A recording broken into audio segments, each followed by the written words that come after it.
I would like to call to order the July 6, 2021 Cabarrus County Board of Commissioners work session. Welcome, everyone.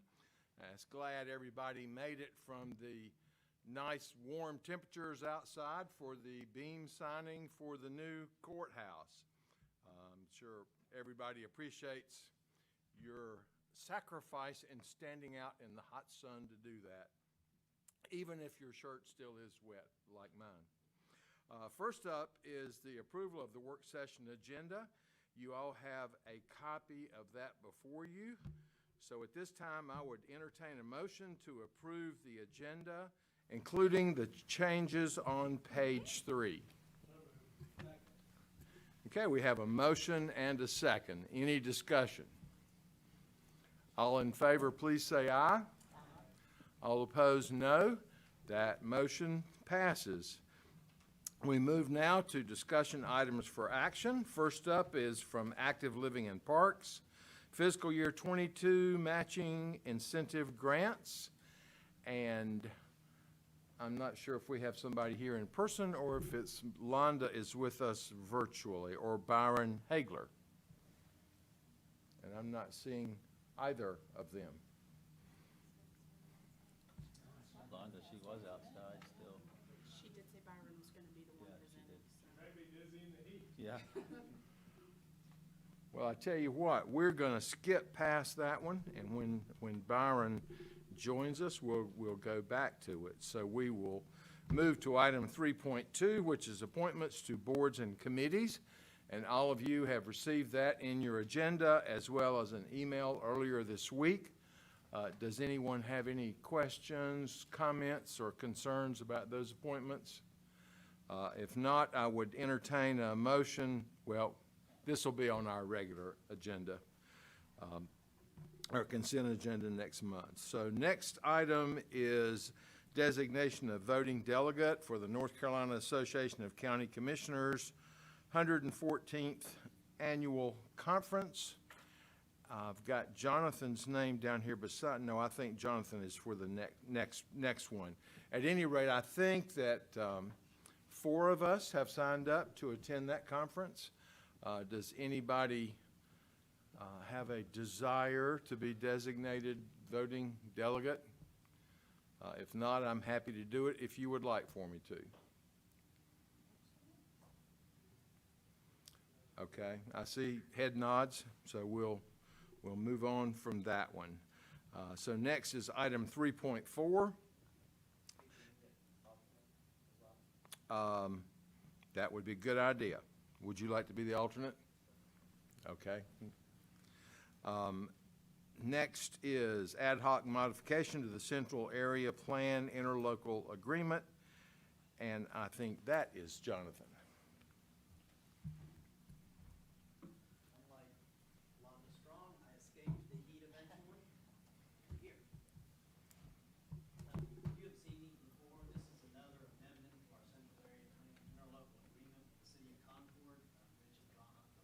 For this, but it's another case where we have an individual who would be building and would tie on to some existing water lines. These are actually water lines on 601 that the county installed many years ago. It does not involve sewer, so we would recommend approval of that, and the City of Concord is also reviewing this for approval. Okay, any questions for Jonathan?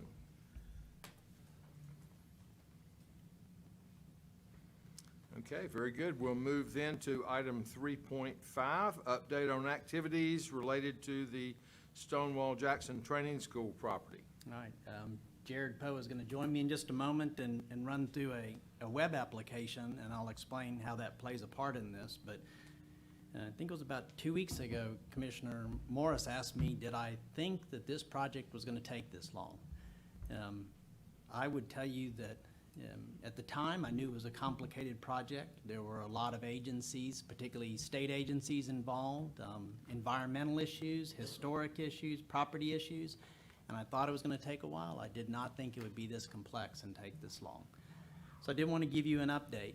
You're familiar with the study report and the fact that the state has declared most of this surplus property. They have actually taken 2 parcels off of Old Charlotte Road, found a buyer. I don't believe either of those have transferred. The last time I checked with the state property office, they had not, but they have gone through the upset bid process, and there will be a buyer for those parcels.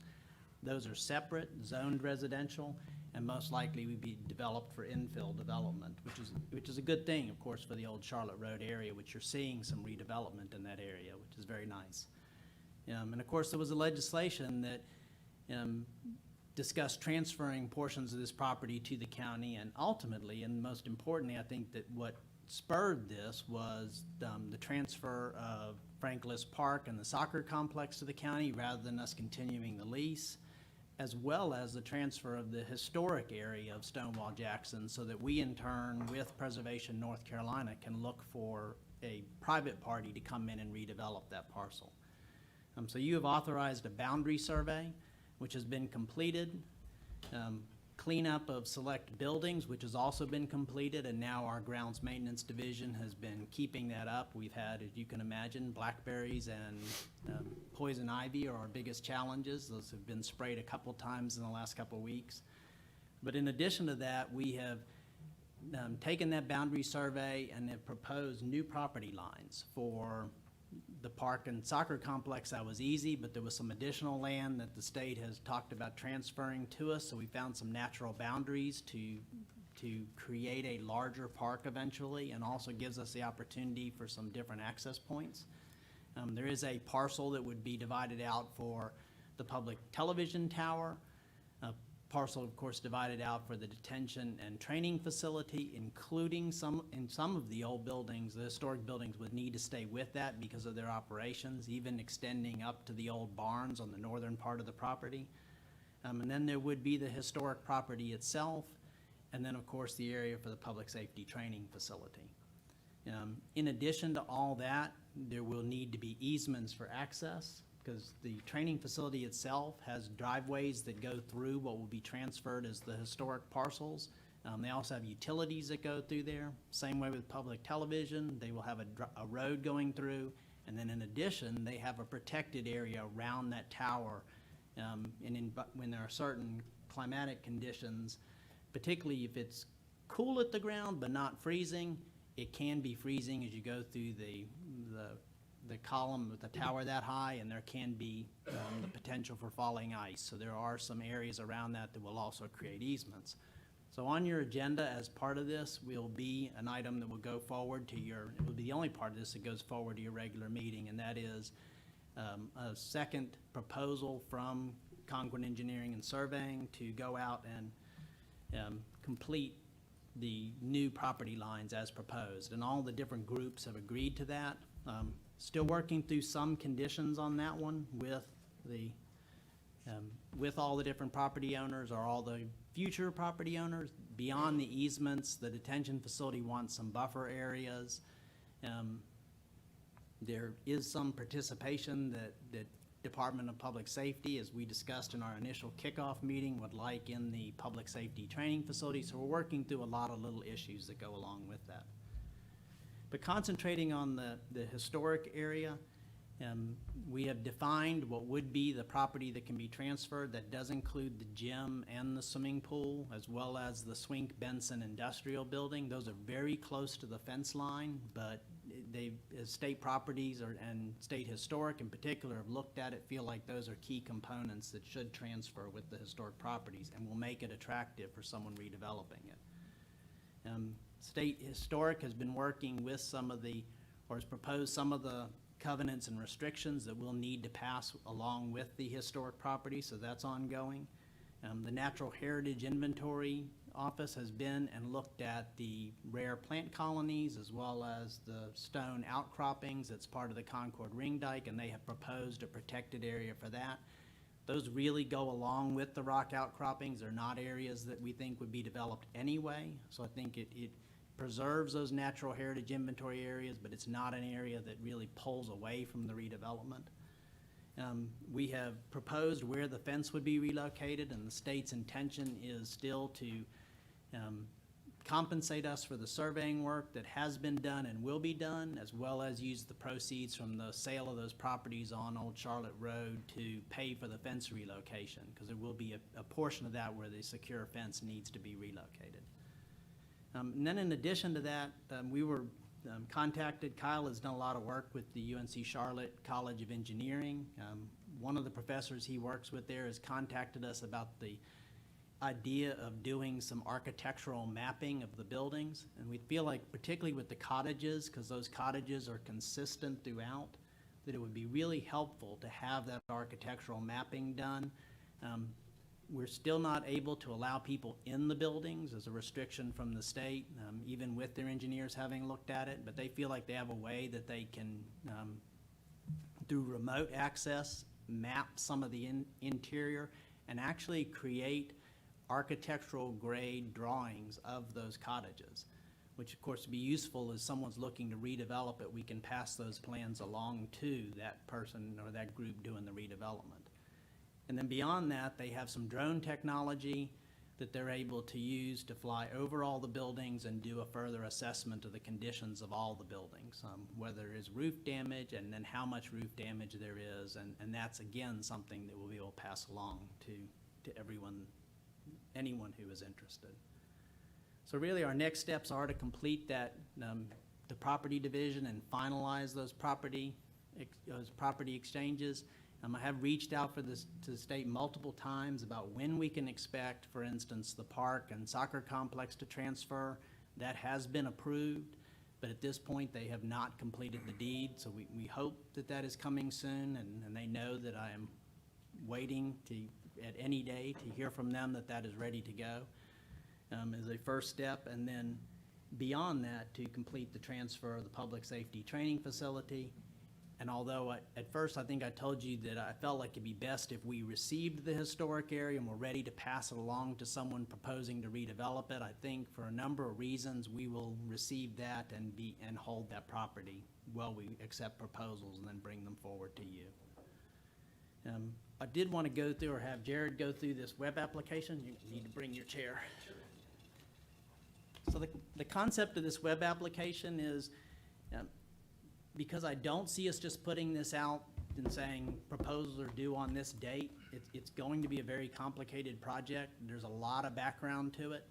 I think we're going to have more parties that are interested in beginning to look at it, and we'll want to go through all the different information we've compiled. So this is Jared Poe. I'll let him introduce himself, and I will get the division name wrong, but he is in ITS. He works in GIS and with these web applications.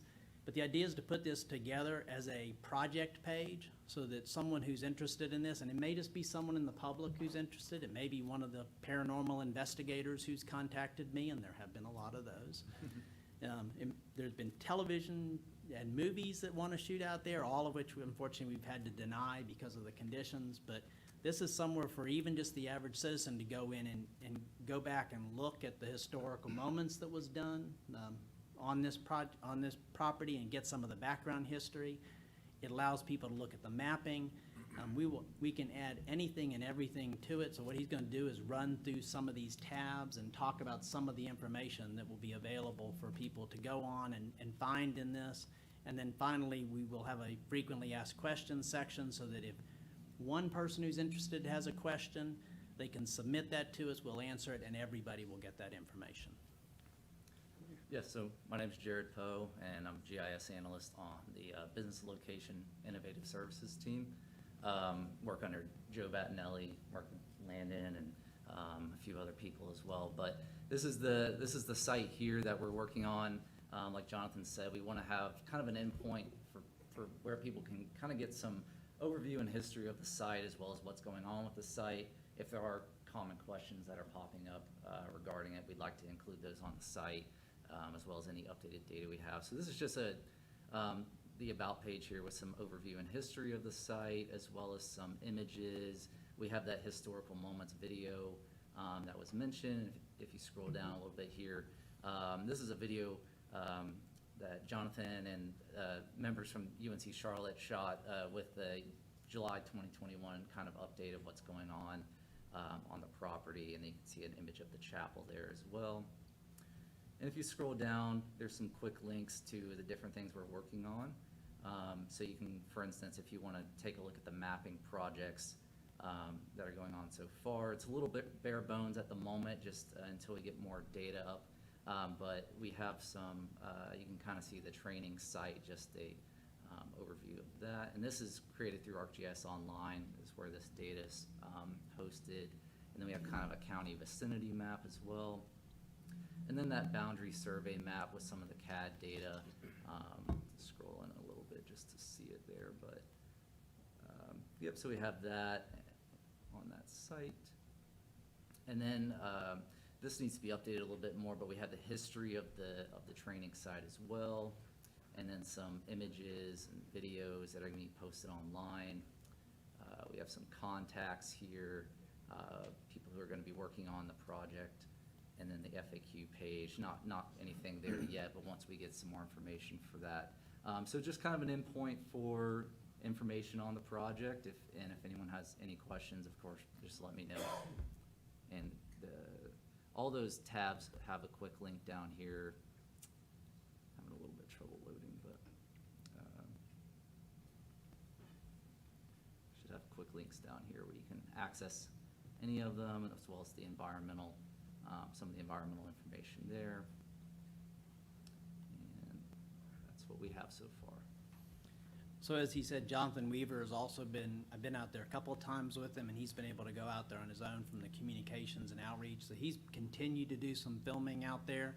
I will note that when you get a chance, and we'll send these links out to you, or the link out to you so you can look at it more closely, you'll see, for instance, the College of Engineering folks, as we walked around and talked about it with them, and they talked about what they could offer to us, and I should have said that is all free, which is great, because they have students who learn, the professors get to try new technology, and we benefit from the product. So you'll see us walking around. You will see some things where it looks like we've been in the building. We did step foot in the entrance of one of the buildings, but no further. I will make a point of that to the state, and there's also a disclaimer at the end asking that reminding people they are not allowed to go in the building. Unfortunately, we have heard from Peter Brown, who's the administrator there, that they continue to have problems with trespassing. The last time we were there, a deputy pulled up, I think, to make sure that we were supposed to be there, saw our badges, and just kind of kept an eye on us. I talked to Captain Taylor this afternoon, and they are going to step up their patrols out there because they've had some vandalism even within the last week. And you've been out there and you've seen the fences, the places where they're cut continue. There's places where those have gotten wider. It does not look like the chapel's being accessed as much. There are some pictures on that video inside, but those were all from someone hoisting a camera up and looking through the windows. We did not go in the church. But again, we are keeping to the state's request that we not go in the buildings. Eventually, someone will need to, and that's why the engineering assessment is done, and they will, we will come up with some standards for them to have an engineering assessment, as well as, of course, the liability insurance necessary, but people will need to go in those buildings to assess them for us to get proposals on it. But if you look at that, it's gonna look like we went in. We did poke our head in the front of the King's daughter's cottage, but I don't usually go too far into those buildings.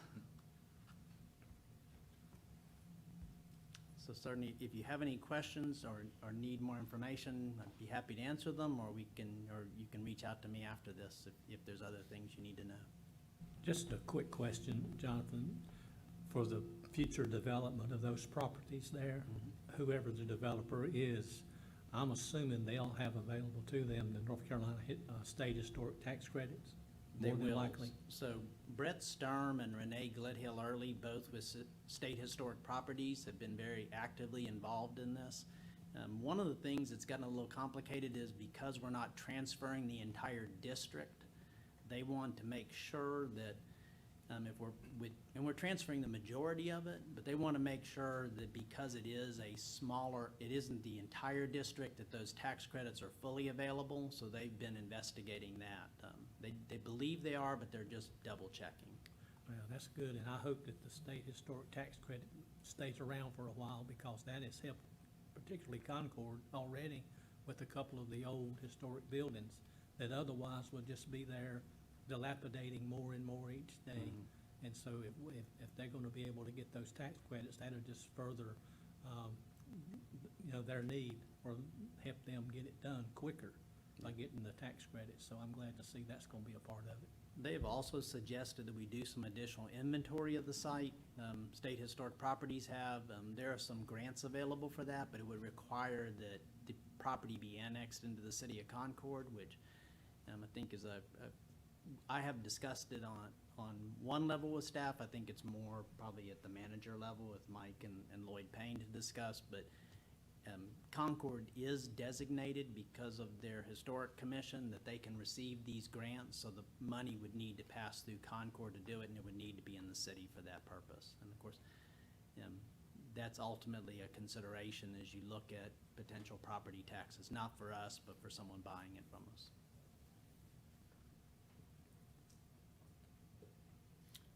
Other questions for Jonathan? Well, this is really exciting, and yeah, you've done a tremendous job on the webpage. I hope people will take advantage of that, and certainly the historical moments episode about Jackson Training School. David Baxter made me about 20 copies of that on thumb drives, which I took to Raleigh and distributed to our various representatives there to help create interest in this project. So we certainly appreciate it. Is obvious that you're putting a lot of time and work into it. And I think this is a classic example of elected officials coming up with a project and saying, oh, that would be nice, and then create a huge amount of work for you. But I think it will be worth it in the long run. I think it'll save those properties. I think it'll get them back on the tax books, contributing to our local economy, and it is not to mention the advantages for our park, Franklin Park. Exactly, and the public safety training facility. I think the interest in what I've heard from citizens calling me is tremendous. I mean, people really excited that something is happening. As you can imagine, it's a very intriguing site to people who have passed it. Cleaning that bridge off, the footbridge, has really attracted the attention we expected it to. And then in addition, for instance, the operators of Allegiant Coffee right there, which is a redevelopment in that area, had contacted me, and people are excited about the redevelopment of Old Charlotte Road and those communities around it. We're starting to see infill housing built there. I just think there's a lot of things happening, and this will contribute to it. Yes, excellent. All right, thank you very much. Thank you, Jared. Thank you. Okay, we will now go back to item 3.1 from Active Living in Parks, and we're happy to have Byron Hagler, and I will let him introduce his chairman along with it. My apologies for our tardiness, but thank you for working us back in. We kept right on rolling, not a problem. I appreciate it. I got stuck in court this afternoon. Thank you. The Matching Incentive Grant Program, if you're not familiar with it, it is in place to encourage either the renovation of existing recreation opportunities or the development of new recreation opportunities, or to secure land for recreation opportunities. And so we host those for applications each year with a sum of money that the Board of Commissioners vote on every year. And so we have a new, we had 4 requests this year for our Matching Incentive Grant Program, and our chair, Megan Baumgartner, will go into details of those requests and the recommendation. Good afternoon, everybody. So we met on June 17th of 2021, and part of our business that evening was listening to those proposals for the Matching Incentive Grant Program. As Byron stated, we had 4 applications in this go-round. The total amount requested was approximately $95,000. We are allotted $50,000 for this program. So we unanimously voted to approve 2 of those, one of those being the Weddington Hills PTO's Wildcats at Play Playground project.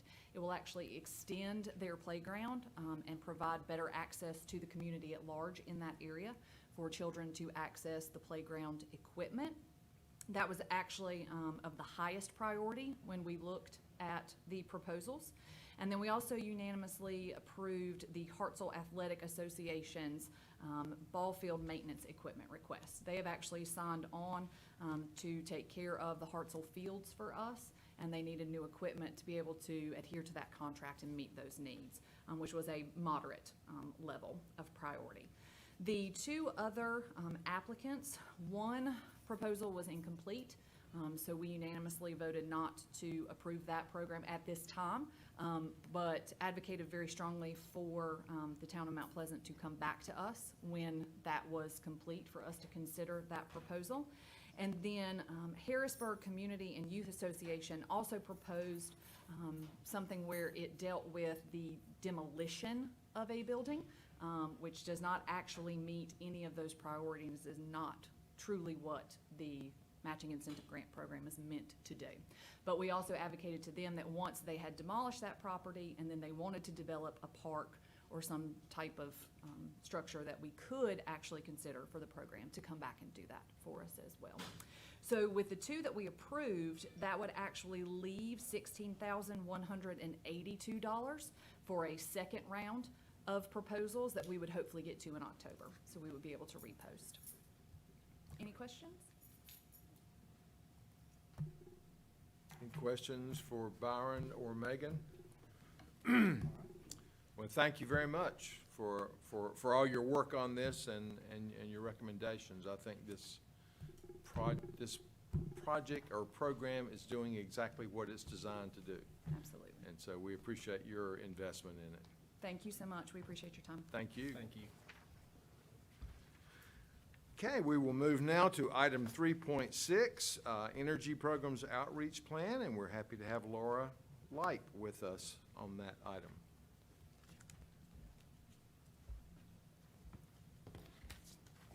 Good afternoon. So I'm here today to present the Energy Programs Outreach Plan for fiscal year 22 for Cabarrus County. The Low-Income Home Energy Assistance Program, also known as LIHEAP, is a federally funded block grant program that is comprised of 3 different programs. The Crisis Intervention Program, also known as CIP, the Low-Income Energy Assistance Program, also known as LEAP, as well as the Weatherization Program.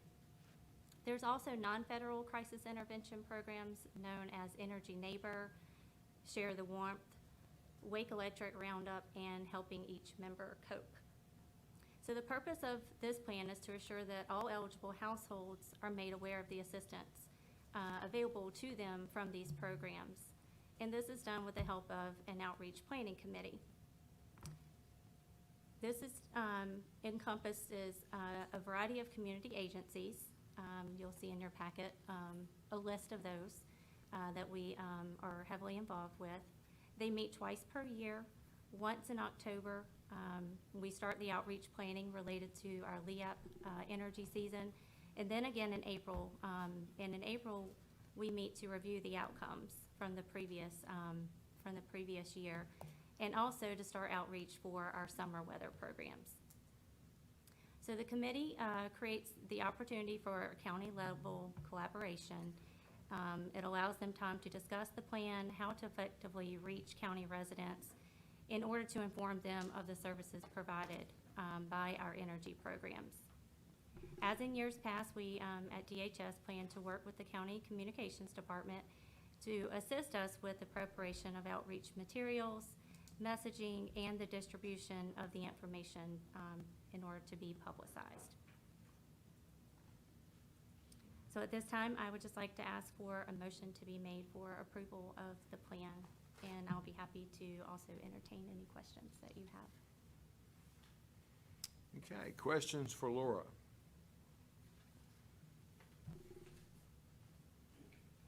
Okay, well, we appreciate you bringing those to that, and those will go on our consent agenda for our regular meeting in 2 weeks. Thank you.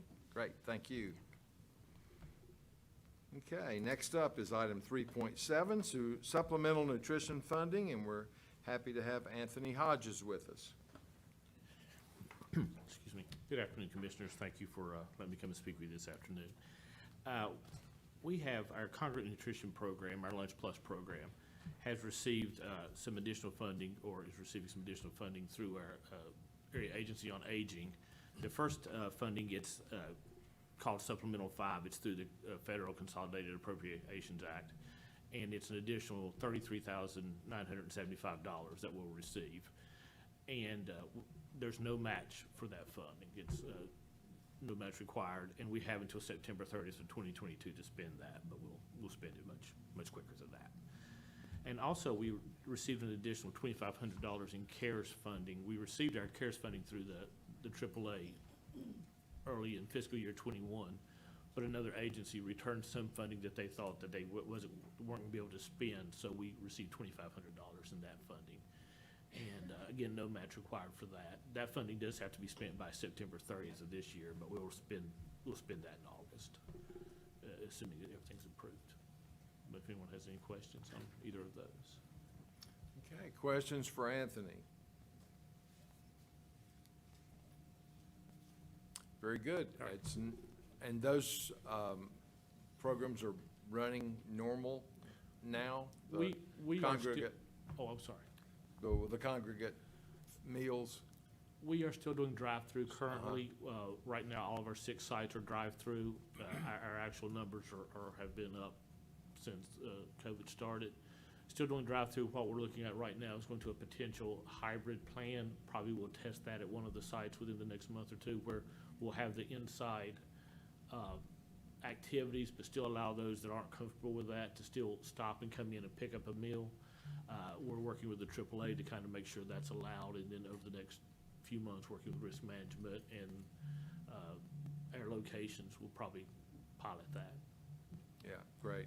Well, I'm anxious for that to happen. I've commented before, when you attend any of those luncheons, the social aspect of it is just as important or more important than the food aspect. That's right. So it's really something a lot of those folks depend on, so it's been quite an adjustment, I'm sure. But the drive-through has been a huge blessing as well, so thank you for what you do. Okay, thank you.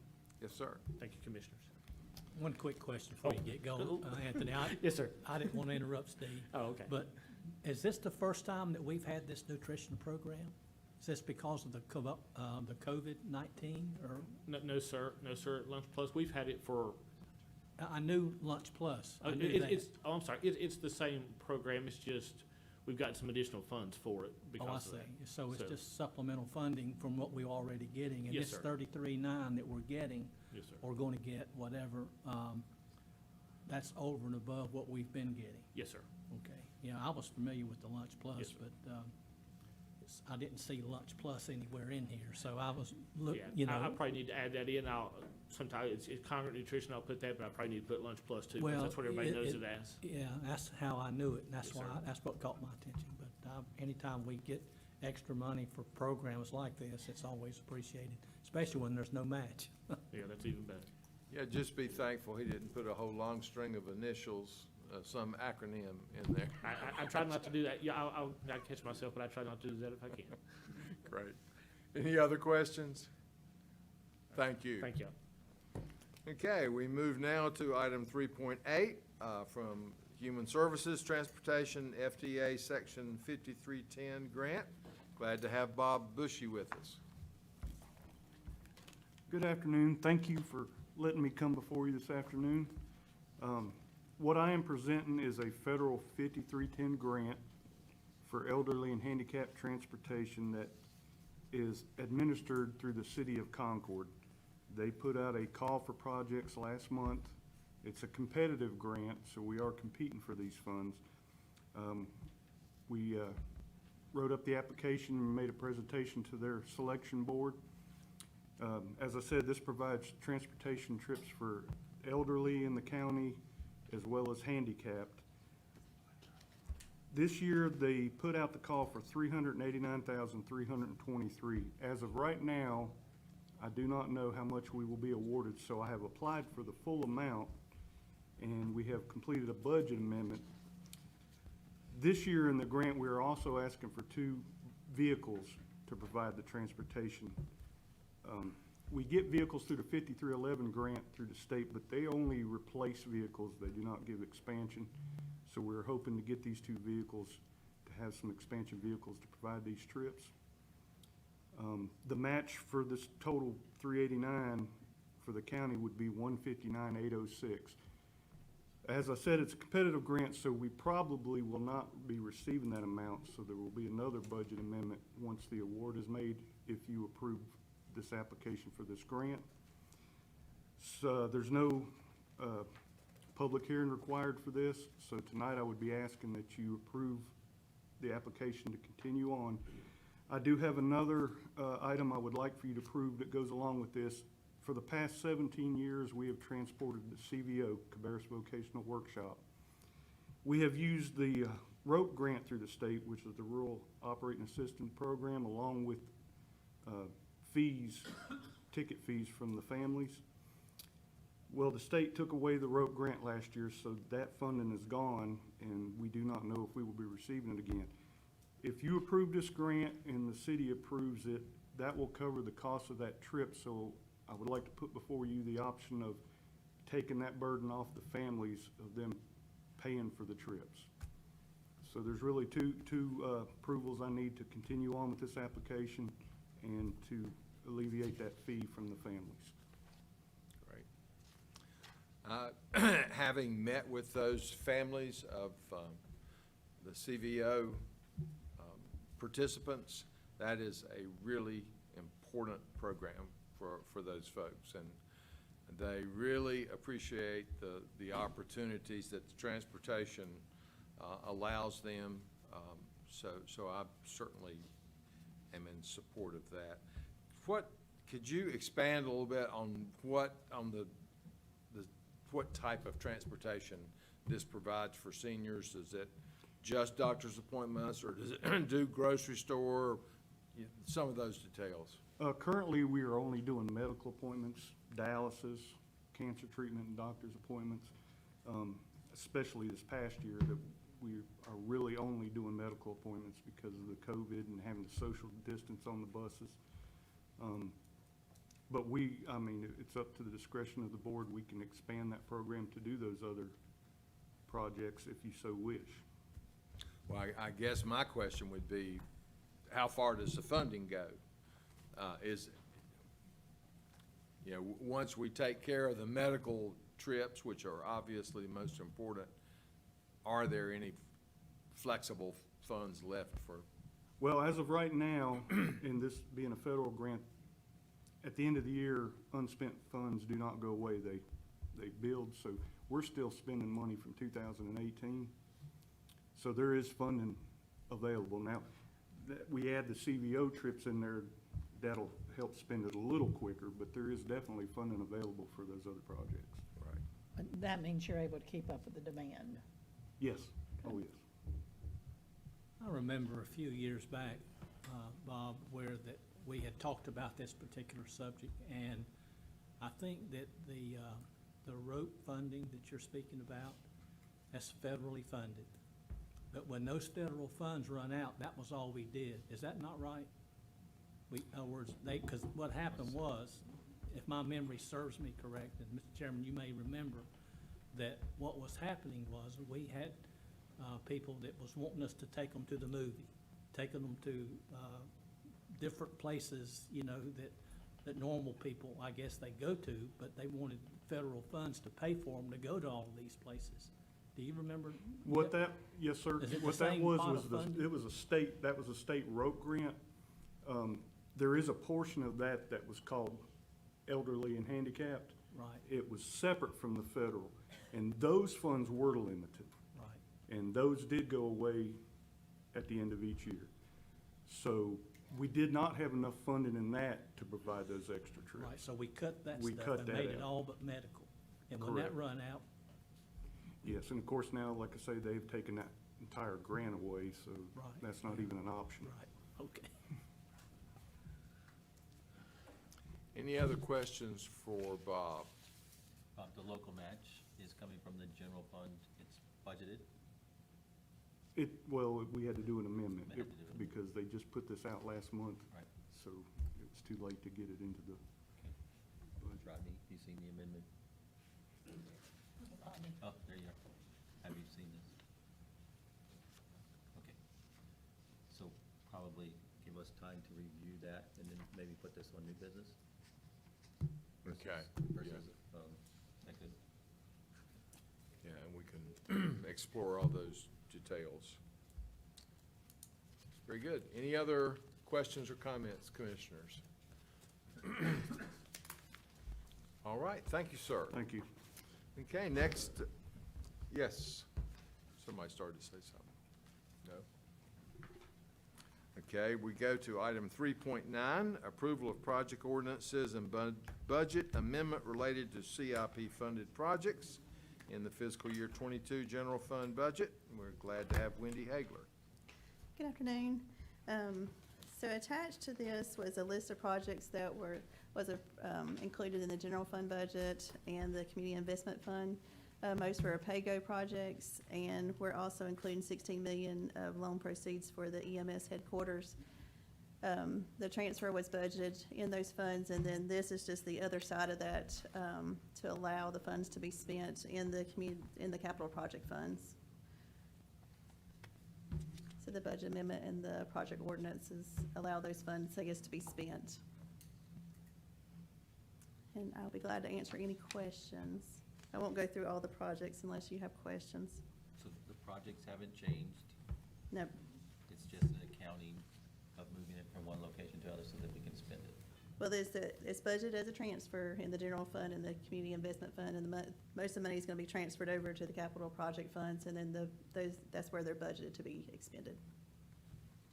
So every capital project that's on this list has been approved in the budget, and funds are available Yes, to complete them. it's budgeted as a transfer to capital project funds. And that's how it was budgeted in the general fund, in the community investment fund, and we're also reappropriating some money that was not spent in fiscal year 21. Right. Okay. Commissioners, questions for Wendy? It's pretty long list. We're checking off a lot of little projects for the schools and others as well. Yes. Okay, if there are no questions, we thank you. All right, thank you. Okay, next up is item 3.10 from Human Resources, retiree health insurance, and we're delighted to have Lundy Covington to talk to us. Thank you all. So retiree health insurance is something we brought to the board several times over the years for you to look at and review. We've had probably many more conversations internally about this topic. And we've done so again recently, looking at some situations, and feel like there's a proposal we can put forth to you all that makes sense to us. But again, want to see if it would meet with your approval. Lauren, if you could maybe pull up the chart, that's probably the easiest way to kind of demonstrate this. And I will try not to bore you with a lengthy history lesson, but I do have to go back a little bit. Our employees who were with us 24 years ago were given a choice. They had an agreement put before them, and they were asked to give up some vacation time in order to secure a retiree health insurance benefit. So the employees that were employed at that time signed the agreement in either one of two ways. They accepted the agreement and received retiree health insurance. They declined the agreement and basically waived their right to retiree health insurance, but had a little higher accrual level through their years of service. So it's been a yes or no proposition. A couple of years back, I believe it was in 2016, we last came before you, and we did a tiered approach that gave a few additional options. So employees who've been with the county for either 10 or 15 years, depending on their hire date, were able to receive retiree health insurance, but at a discounted rate. They pay 50% of the employee premium if they retire and choose. So it felt like there's a little bit of an inequity between people who 24 years ago made a decision to decline health insurance and walk away now without any opportunity, and a group of employees who are with us for 10 or 15 years who can opt in. So what we would like to propose is basically, I would consider it a second chance agreement for that group of employees who declined coverage back 24 years ago There's approximately 15 people on that list. And in talking with our county attorney, if they should choose to make that same agreement to reduce their vacation time, giving them a chance to purchase health insurance as a retiree at that same 50% discounted rate that we allow for the other tiers of employees. So I can't really put a price to this. You know, we understand the value of retiree health insurance is great, but looking at this and thinking about this group of employees who have served us loyally for 24 years at this point, stayed with the county knowing this was not an option, we just feel like that would be an equitable thing to at least give them the opportunity. So of those people, I'm not sure how many would accept, but if approved, we would like to go to this group and give them that choice, and if they agree, have the county attorney draft a second chance agreement for that group. So, Mike, I don't know if you would Wendy, care did you to- say 15 or 50? 15, 1-5. 15, Very okay. small handful of employees that are still employed who opted out. Yeah, and that was a long time ago, and not knowing if you're gonna be here or go or move around at that age. Some of them chose to stay, knowing that they still weren't gonna get the insurance, but they stayed here and committed their careers to Cabarrus County. So when we go back, they weren't eligible for some of these other options that we gave over the last few years, simply because they signed that original agreement 24 years ago. So what we're doing is coming back to you and asking you to allow that group the same flexibility as the previous ones, to reduce their vacation going forward, but still have to pay half of what they would normally get instead of 100%. I don't have a question, but I would just thank you for delving into this and trying to find a solution. You don't find employee loyalty these days, and I think there's something to be said for that and what they've given to the county for this many years. So I appreciate you checking it out and looking into it and giving us an option.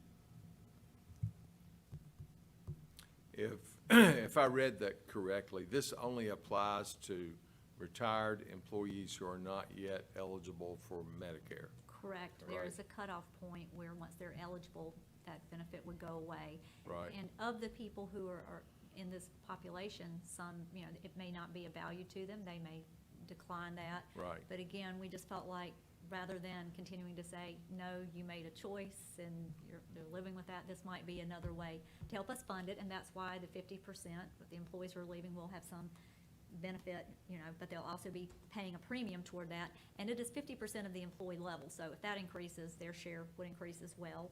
Our retirees are part of our AIM screening and all of those wellness incentives that we try to utilize to keep our cost of our health insurance down. So basically putting them into an already established category to try to, you know, recognize that service over the years. Well, I'm very much in favor of going forward with this. I think it's the right thing to do. The only reservation that I have is these 15 people are obviously people that have been here a long time, so I'm not too excited about incentivizing I agree. them retiring. I want them to stay, but I think that's the fair thing to do, and I appreciate you working through that. So, as you mentioned, we've had other discussions at different times. This kind of clears, well, of course, they probably thought it was clearing everything up 24 years ago, but from where you're sitting, this kind of gets it on a schedule that we can keep up with. And They would either stay in the group that they're in, the decline group, or if they choose differently, we could move them into another group that we would manage Right. until the point they retire. And I, like you, hope this doesn't incent people to leave, but if that's something they're looking to do, we'd just like, Well. again, for them to have that opportunity. Absolutely. Yeah, any other questions for Lundy? Okay, thank you. Okay, we move now to item 3.11, from Infrastructure and Asset Management, Cabarrus County Emergency Medical Services Headquarters. And we are delighted to have Kyle Billifer with us to talk about that. I think that probably our earlier discussion occurred before we went on camera, as we announced that today is Kyle's birthday, and he chooses to be with us on that important date, and he did officially request that we do not sing to him. So we're respecting your request, sir. Thank you, sir. Thank you, board.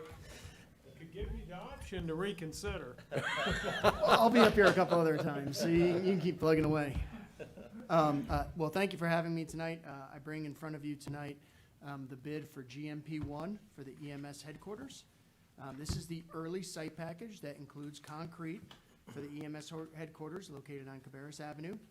We received the bid on June 10th, 2021 at 3 p.m. And this GMP, if accepted by the board, would be added to the current contract that we have with the construction manager at risk, which is Vinoy McFarland Joint Venture. It'll be added as a contract extension to the existing contract, which at this point has only provided pre-construction services. The GMP1 bid includes the entire early site package and the concrete package, and the total value is $3,883,717. That also includes alternate number 1, which is unclassified site excavation. And the definition of that is we asked the construction manager at risk to bid all of the unknowns in the ground at that site as a alternate versus coming back as unit costs and allowances. So think of it as the best insurance policy that we can offer with that site and the challenging geotech that exists there in terms of rock. And so what you're saying is, if we approve this contract, there won't be any coming back to deal with additional rock issues, soil issues. Am I interpreting that correctly? With the way the project is currently designed, so what the ink that's on the blueprints of where everything is, yes. If we're come back and we have to relocate underground utilities or other things, then there could be a chance where they come at us on unit costs, which we also have contingency built in for. But Right. yes, this is what Mr. Marshall and I feel is the best case scenario in protecting the county. Yeah, well, I think everybody in Cabarrus County that has ever parked on that piece of property going to the old county fairgrounds has experienced the rock and so forth, so. I feel confident the subcontractors I walked with the site felt. Has as well, that's right. Yes, so the motion that I would request in the regular session meeting would be to approve the contract extension between Cabarrus County and Vinoy McFarland Joint Venture and authorize the county manager to execute the contract extension on behalf of Cabarrus County, subject to review or revisions by the county attorney. This is very similar to what we've done with the contract with Messer across the street for the courthouse. And I will be in front of you next month with another guaranteed maximum price, or GMP, for the steel package for the EMS headquarters. Questions for Kyle? Has that steel situation improved at all, or is it still difficult? Timing is extremely difficult in terms of the amount of lead time, and it's not just the purchasing of the steel, it's the actual fabrication of the steel, so how they all kind of fit together, comes in raw, and it's fabricated in North Carolina or South Carolina, how it fits perfectly together for that project. So yes, we've experienced delays across the street, and that's why we're trying to get this package out so early. And I'm also assuming that there will be some increase in cost due to the current construction climate. Right. The good news is that based on our schematic design estimate, GMP1 came in below what our schematic design estimate was. But I would tell you to hold your applause until we get the next GMP to make sure that we're balancing out with what the steel package might be. Right. Okay, if there are no other questions, we'll move to item 3.12, Courthouse Project Budget Amendment. Thank you for having me again. Staff has prepared a budget amendment to transfer $1.7 million from our other improvements account in our courthouse project to our contingency account that's in that project. The account has been utilized for legal matters and miscellaneous associated fees at this point. And at this point in the project, the account does not need to be so robust. As I've been in front of the board before, with asking for contingency funds for the courthouse project and also explaining our chiller redundancy project, which has yet to bid, but once it does, those would be the type of funds we would want to utilize. I felt it was in our best interest to get ahead of the game, come in front of the board, be completely transparent that saying we no longer need the amount of funds that are in this account, we need to start transferring them to our contingency. And we are keeping, I think, $200,000 to $300,000 back in that miscellaneous and legal fees account, just if something comes up. But now that the Means Avenue and the Public Plaza and a lot of those different processes and projects are taken care of, I feel confident that we can move forward and transfer those funds. Very good. Questions on that one? Just while we're talking about the courthouse, now I mentioned the signing of the beam out front before this meeting. And then we will have a topping off ceremony tomorrow at 10 o'clock. Everybody is invited and encouraged to attend, which will be it won't be the final beam, it'll be the highest beam. Is that a correct description? That is correct. It is the final beam that faces this building, so the most public and way to view the most public beam that'll be put up. Right. And to the best of my knowledge, the beam is not secured in front of the governmental center, so if folks stop by at random times and choose to sign it, it's out there. That is correct. It will go Yes. back across the street, and it'll be back in the morning, and then the event starts at 10 a.m. So you can view it and sign it before 10 a.m. tomorrow or during the event before the Okay. proceedings kick off. Great. Yeah, it's back over there now. Oh, okay. Yeah, I thought it we was wouldn't gonna be leave it out open. here overnight. We were- No, there was some concern about the safety of that. Okay. It's a pretty heavy beam, So what time Gotcha. are they planning to put it back?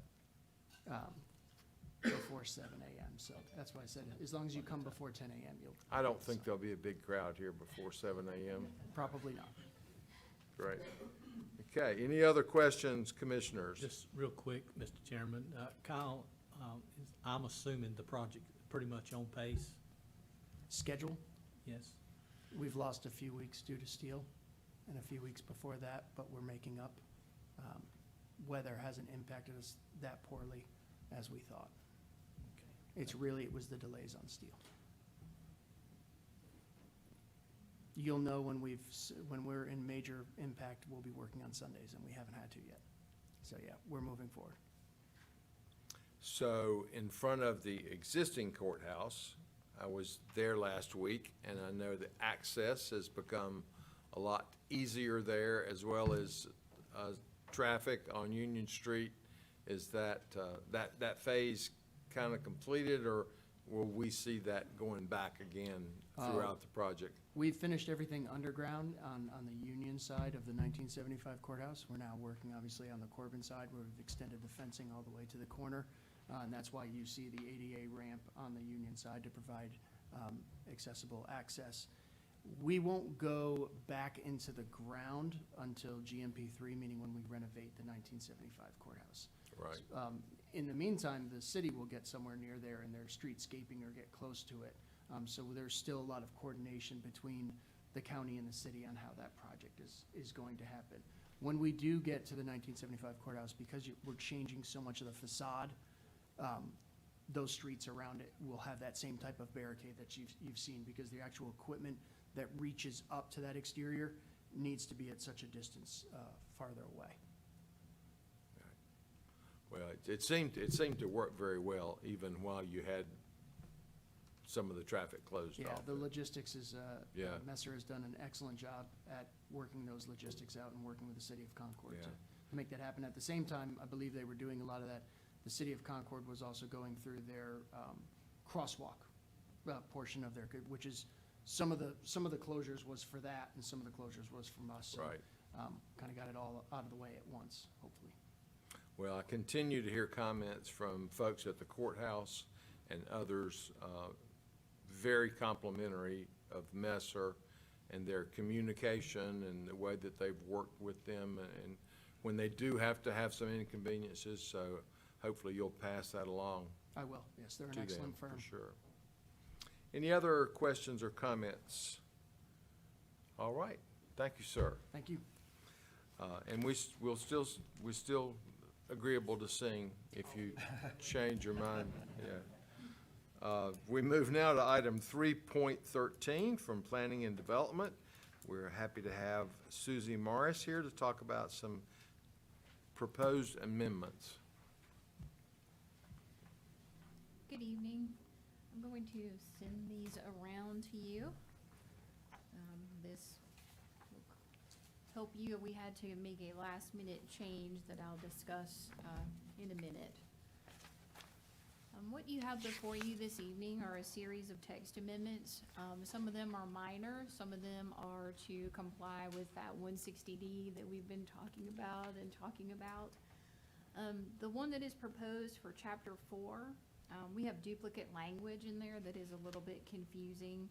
So the amendment is simply to remove that language so that the sentence reads clearly and there's no room for misinterpretation. In Chapter 7, we are proposing, we are seeing a lot more requests. You know, we have talked about our accessory structures, we've talked about accessory buildings, you know, over the last couple of years.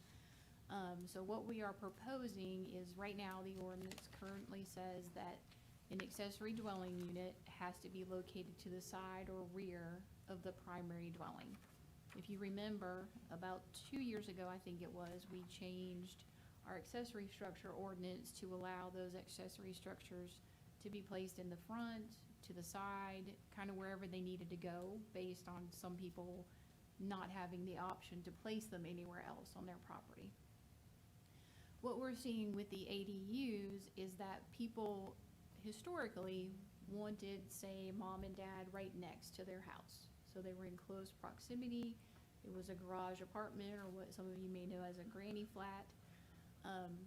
Now we're seeing people still want mom and dad nearby, but they want to give them a little more space. So what we are proposing is to remove that requirement that says to the side or to the rear of the primary structure. Again, it allows a little bit more flexibility, still allows the caretaker to have the family members there, and also allows them maybe to give that additional distance in between those two structures. The last proposed amendments are to Chapter 16, which is our flood damage prevention ordinance. As you all know, we adopt a model ordinance from the state. They push that down to us. We do very little as far as changes to that ordinance. It's mainly changes that, you know, insert your name, as in Cabarrus County, insert your map dates. Because we are a CRS community, so we participate in the community rating system, and right now we have a score of an 8 for that program. That allows people to get a discount of 10% for the policyholders in unincorporated Cabarrus County. There are things that we have to do to go above and beyond. So number one, you have to participate in the National Flood Insurance Program to get federal dollars if there's some type of a significant weather event or flooding. So we do that, but then we also participate in the program and take those additional above and beyond steps. What you will see and what I passed out is there is some blue language that has been added as of like 4 o'clock on Friday. So we are currently going through our audit. There is model language that was pushed out to everybody in North Carolina that CRS is not happy with. The state worked with CRS and got to some language that they thought was going to be acceptable. In about 4 o'clock on Friday, FEMA said we don't necessarily agree with that language. So what you see, the first one and then option 2, so option 1 and option 2 are the language that the state has been going back and forth with FEMA on. Option 3 is some language that our auditor provided, from another jurisdiction that was acceptable for the program.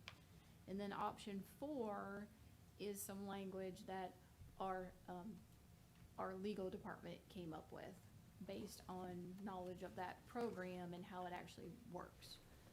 So what you see are the different options there. So we wanted to present those so that you have them. I know it looks like a lot, but it's not. What it is a clarification that other places in the ordinance, it already says that if you are building, you have to elevate your mechanical and your electrical to a certain standard. So once we have that language, which hopefully will be before the hearing, we will finalize this. But I just wanted you to know that, you know, it may change between now and then. The intent of the language is all the same. It's just, we're kind of stuck right now between FEMA and the state in the discussion with the CRS program because of the timing and because of our audit. So I would be happy to answer any questions that you have about that. The other changes, again, are simply to get us up to date on the 160D changes and the relevant state statutes that we need to have in our ordinance, that are those enabling statutes. So if I understand you correctly, when we have the public hearing at our regular meeting in 2 weeks, we will have chosen one of these options or that will be recommended. Yes, sir, or we will remove that. Right. You know, the other items, they are what they are. There are no proposed changes. Right. You know, and we thought we were making progress until Friday at 4. So we feel like it will be one of these options, and we are actually going to propose to go back to the state and see if they can help facilitate with FEMA to maybe accept option 3 or 4.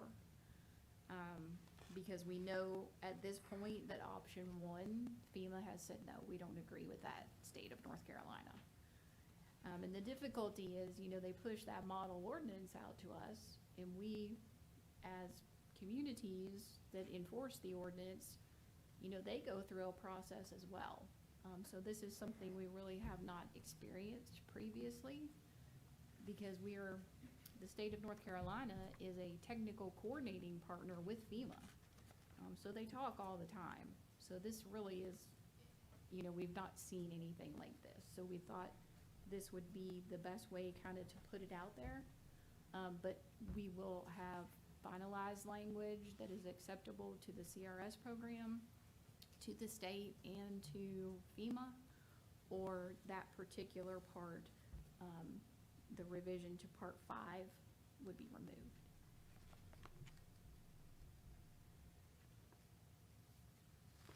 Questions for Susie? Option 4 obviously has the most flexibility, right? Because you either can do it or you can use some other type of material. So that in and of itself, me and my background, if I got to pick, I'd say, nope, that's the one that I would want. But I guess I'm a little confused because I don't know who's actually going to pick, or we just innocent bystanders basically as the state and FEMA hammers this out? We are. Okay. We are, because what it is when you build, you know, to get the best insurance rates, you need to be above that BFE plus 2 feet, which is our freeboard. So essentially, we're looking for that level when somebody gives us an elevation certificate to say, no, everything is above that number, whatever that number is. The difficulty comes in where if someone could pick, FEMA is kind of coming back and say, no, they can't pick because you have to have a higher standard as a CRS community. And again, this is across the state, it's not just us. You have to have that higher standard, and by putting that and or an or in there, you don't necessarily get to that. So if it was just an and, maybe, an and or, not necessarily. But with commercial, it can be flood-proofed. So they have some discussions that they need to have, and hopefully by, you know, a few days before the hearing, we will know what that finalized language is, and I will get that, you know, out to you all as soon as I know what it is as well. Okay. And get it to the clerk.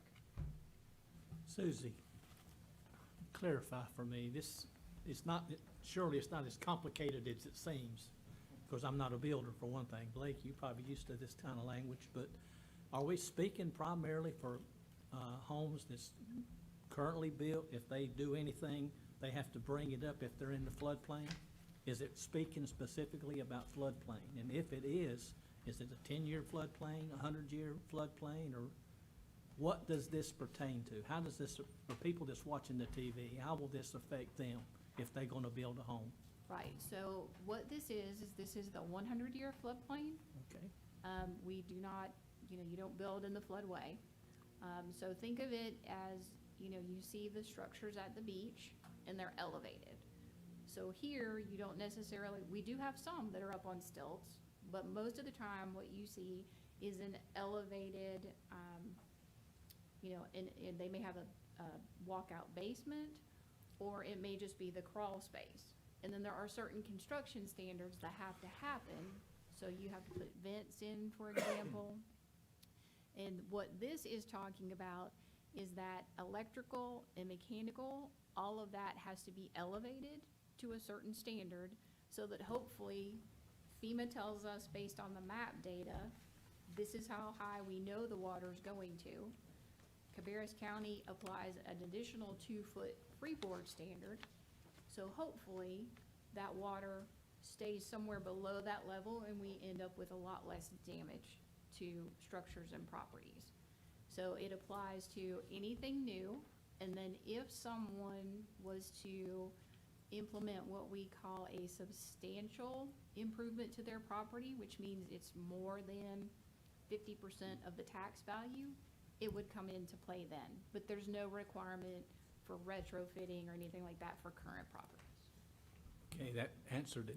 I was thinking that in my mind, but when somebody that knows spells it out for you, it makes it a little bit easier. So if you were at the beach and you had a place at the beach and you were on stilts and you had your HVAC and all of that where it is now, this is what's preventing that from happening for future growth.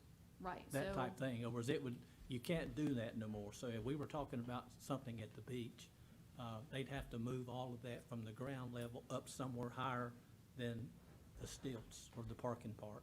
right, so that's why when you start getting closer to the beach, you start seeing some of that air conditioning and everything elevated. And what that underneath part is, and it's the same here, it's only supposed to be used for either parking or for storage. Right, I'm with you. No habitable space where someone would be sleeping and the potential flood could come, so. And we do have houses here that are in the floodplain and their mechanical systems are up on stilts. Yes. Yeah. And- And as Susie said, you gotta add vents, so the water, if the water goes in, it's gotta be able to come out on the other side, back and forth. So it may not be stilts, it may be a masonry structure with a lot of vents in it too, but, Well, I see this in a very positive way, you know, because to minimize damage in the event, even a 100-year flood, you know, because believe it or not, we do still have those occasionally in certain areas in Cabarrus County. So it's just more evidence of trying to protect the citizens with the minimum cost and with minimum damage if something does happen. So I thank you, Susie. I really appreciate it.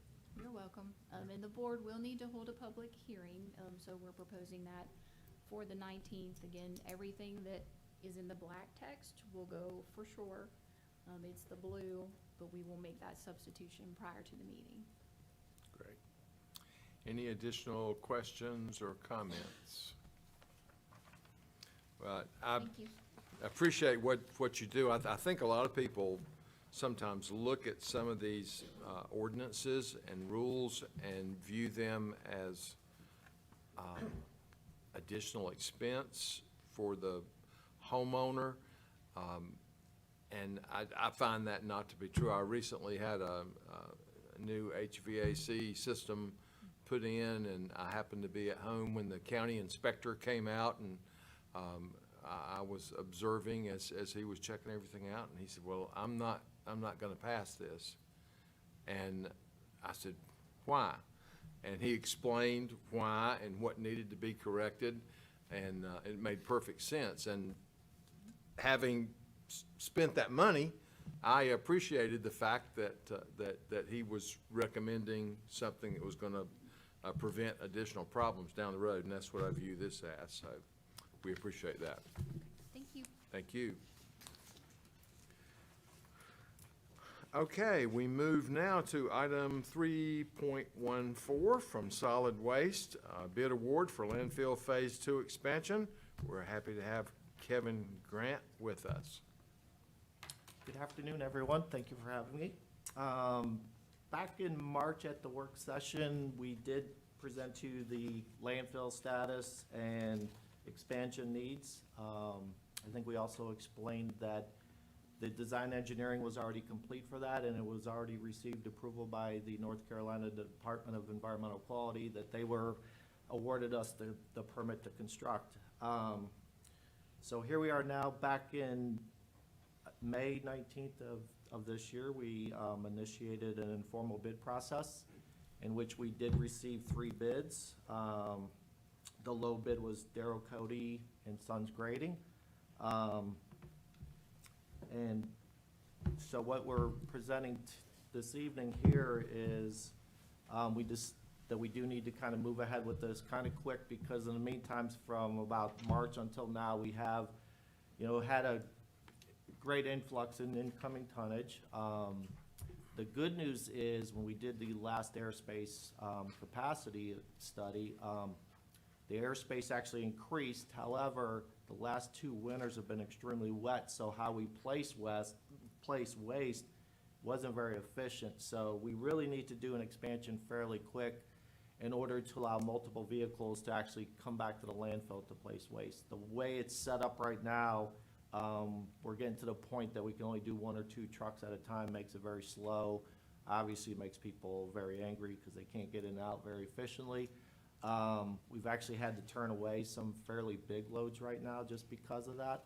And then once, if granted the approval to do the expansion, we plan on basically using the new cell to actually expand on the areas that we couldn't, so we can actually finish completing the placement of waste in the current cell. So, like I said, the good news is we actually have some additional airspace. Like I said, the bad news is how we've got it set up is we need to move fairly quick. And so that's why we're here this evening, asking a request, a motion to suspend the rule of procedures due to time constraints, and then the motion to approve the contract between Cabarrus County and Darrow Cody and Sons Grading, LLC, and to authorize the county manager to execute the contract on behalf of Cabarrus County, subject to review by the county attorney. So with that, I know, like I said, if you got any questions, feel free to ask them. I know we did discuss this back in March, so if there's any further questions, I'd be happy to entertain them. Just have a question on Yes. the bids. So 2 are right there together, Correct. and the third one is significantly lower. Wait, can you understand what the difference are? I looked at them, and one thing I also noticed, and that the bids actually came back much higher than what I anticipated and what we actually budgeted for. However, the capital reserve account has adequate funding to cover that, and when you look at the landfill financials, we're very healthy. I don't understand where that extra $90,000 increase is. The only thing I could tell you potentially is that Darrow Cody has done an expansion for us in the past. Maybe they understand the work, maybe the other 2 didn't know what it was, but yeah, I kind of asked them to break it down by labor, material, surveying and testing to get a get an understanding. And there was a lot of, where they're higher, there was a lot of unidentified costs that I wasn't sure of. I'd be very nervous about this, except for, like I said, they actually did the last expansion for us, and very satisfied with their staff. They worked well with our folks. They worked very well with our design engineers, and the process went very efficiently. So if it wasn't for that, yeah, I'd be a little nervous about why it was so less, but because it's these folks, I feel pretty confident that they'll do a good job with it. Just one question, and relevant to that as well, because that was my question when I seen that. Why was the big difference? And that is, after working with bids and things like that for all these years, can you tell me whether or not Mr. Cody built in a contingency, or is that the net cost? That's the net, I believe that is the net cost. It's possible there's not much contingency, and it could be and we also discussed with all the prospective bidders that if we encountered something like rock or something like that, that we would do change orders and we would have contingency in place. So we asked them not to factor that into it. It's possible that they were a little nervous about it. I know the last expansion, we did not encounter any rock, which typically is the big cost driver on this process. But no, like I said, other than that, I don't think there's any other contingency that he built into it. Like I said, this is a relatively simple project, and I'm not sure if maybe it's the other two folks, even though we walked them through the site, showed them the drawings, we had our engineers out there to discuss anything. Maybe they were a little nervous, thinking it might have been a little more complex than it is. And like I said, with Darrell Cody and Sons, they did the last one, which is a very similar project, if not almost identical, with the exception of maybe one less berm, that they were more confident in giving based on what they did the last time, that they're pretty more confident in terms of giving this price to us. Well, since they've done work before, and obviously you were there, and you feel confident, because price is not always not always good, but I know we're pretty much mandated by going with the lowest bid. But then again, you gotta compare apples to apples. If one bidding company has contingency and one doesn't, and that's just happens to be the one that's got the lower bid, well, that's not fair. Obviously, you got one with, one without, and that was basically what I was trying to figure out, if that's where that 90,000 came from. Did they have some contingency built in, whereas the one that won didn't? And that was my thinking. So I don't know. Do you know if they did have to build that in theirs? That I don't, with 100% certainty, I do not know that. It's not that I have any doubts whatsoever that the team that you selected here, can do a good job. I'm just a little bit leery of that sometimes. I agree as well, and like I said, if it wasn't for the fact that these folks did the last expansion for us, I'd be a little, like I said, nervous about the price. Like I said, dealing with them 5-6 years ago, I'm pretty comfortable that they'll do the job for the price that they're specifying. Well, you might not be nervous, but I'm nervous. Same set of drawings and same set of specifications, and two companies are $1,700 together, and the other guys, he's the one that's off. It's not the two. So there's something missing, and it may be whatever comes back to us. If it's less than $100,000, we're still ahead. So that may be the way we have to think of it, but there's something off on their number, and I don't know, who or how extensive, you guys go through line item by line item or whatever you did. So that's, and I'm just purely from the outside looking in. One's a general contractor, but they obviously, I would assume, do a good amount of site work, because their number's exactly almost identical to a site work contractor. And then obviously Darrell Cody and Sons Grading is a site work contractor. So they I'm sure they know what they're doing. I don't know them, but something's off, and there's something that we need or should be in that number that's not in that number. It could also be the type of equipment that they're all proposing to use potentially. I'm not sure if maybe Darrell Cody's got some other work nearby when he's mobilizing it. Maybe he's doing some efficiencies there. Like I said, we asked for them to break it down by earth moving services, labor, and surveying and testing. And there was nothing there that really jumped out. Now, some of the mobilization that I saw, like on Darrell Cody, was a little higher than, say, the other folks, but the cost of moving a cubic yard of dirt seemed very similar for all the folks too. And that's, to be honest, that's the big portion of what this job is. It's really basically digging a big hole, moving the dirt, and then basically doing one set of drainage and one berm on one side.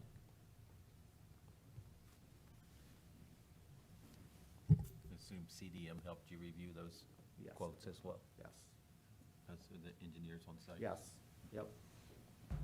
And CDM has, they're the ones that were also on board when they worked with Darrell Cody and Sons on the last expansion, and they were very comfortable with dealing with them. Everything went very well in the last expansion.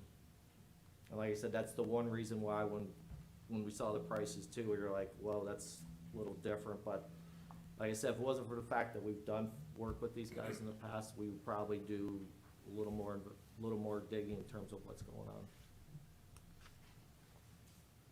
Okay, any other questions? I was curious about what you said about having to turn away several large.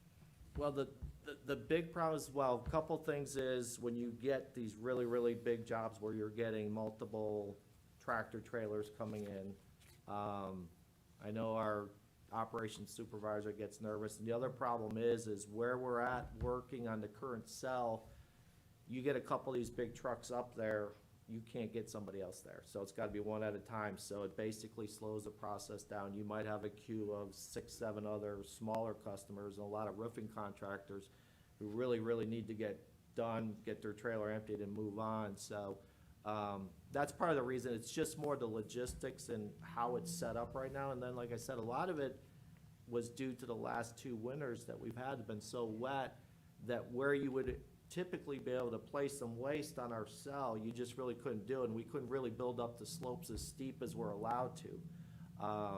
That once we're, approved this next expansion, we can actually tap into that and tie the 2 hills in together that we probably couldn't do by itself right now. Right. So, but yeah, you'd have to drive up, and where you see it right now, it's just, there's very limited turnaround space for some of these bigger vehicles. So that's a lot of times why we gotta do turn away folks. Fortunately, right now, revenue's been very good over the last fiscal year. The numbers are looking really good where, we did have a very, very successful fiscal year. So these people that you're turning away are not showing up there and getting turned away. They know in advance these are Some people bigger will either jobs. call us, and it's kind of word of mouth where they'll call us, cause they also know a lot of folks that drop off waste at these facilities. They kind of know where we're starting to see the drop off area get smaller and smaller in the Right. turnaround area. So, and so it's, we'll turn them away, or we'll offer, there's Highway 49 C&D landfill over in Harrisburg, and we kind of work well with them too as well, and kind of call them up and say, can you take them? And we kind of offer them as an alternative. The last time I was out there with you and you were talking about how the traffic sometimes builds up, and of course it wasn't that way when we were there. And I made the mistake of going out there on a Saturday morning several weeks ago. I thought and I it was- told you not to go out there on a Saturday. I remembered that once I got in line, and there were 3 wide, and they were extended out onto Irish Potato Road, so. Well, Saturdays, they've actually slowed down a little bit, but I will say today, we've had, at my last count, more residential customers come through the facility than any other day in the last probably 7 months. So they I'm were- not sure. I know we were open on Saturday, July 3rd. We were closed yesterday, and I'm not sure if that was the reason. But it did look like a Saturday. When I drove in, I was like, what day is this? So, but yeah, typically Saturdays do get very busy. Although now the dynamics are starting to change, actually at both of our facilities, where it'd be mid to late morning where people would show up. And now we're starting to get back to that normal where people are coming in at 8 AM to kind of unload their stuff and kind of get on with their day. I think there's a lot more activities for people to do, and there's more things with their kids, and so, they're trying to come there first and get their things done and Right. dumped off and move on, so. But yeah, Yeah. Saturdays, you're at your own risk, that is for sure. Right. But it's also a good thing, and that's also, you mentioned real quick why it's good to kind of keep our landfill, or at least the back portion open, because we do have at the front of the facility, that's where we have residential waste drop-off facility, and we do have recycling collection center where we take, all sorts of items, including scrap metal and tires and yard waste and everything. So a lot of our employees that work in the back half also help support the front half. So there is a cost advantage to having that landfill in the back open and running. Right. Okay, any other questions? If not, do I hear a motion to suspend the rules of procedure to take action on this item tonight?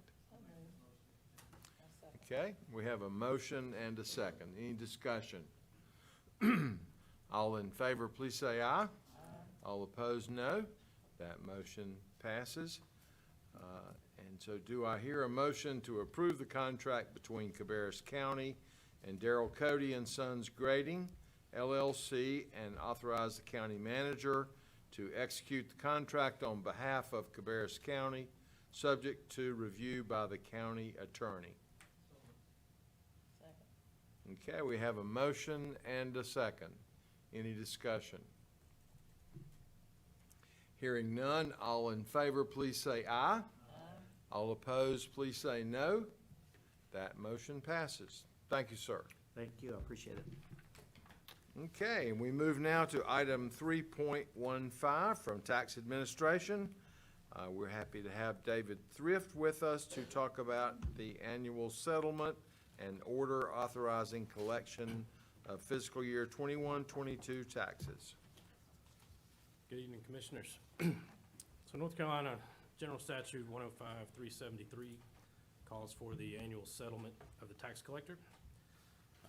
I've prepared a list of delinquent 2020 taxes on real estate property, as well as a list of delinquent 2020 taxes on personal property as of June 30th, 2021. Real property outstanding is $2,253,291.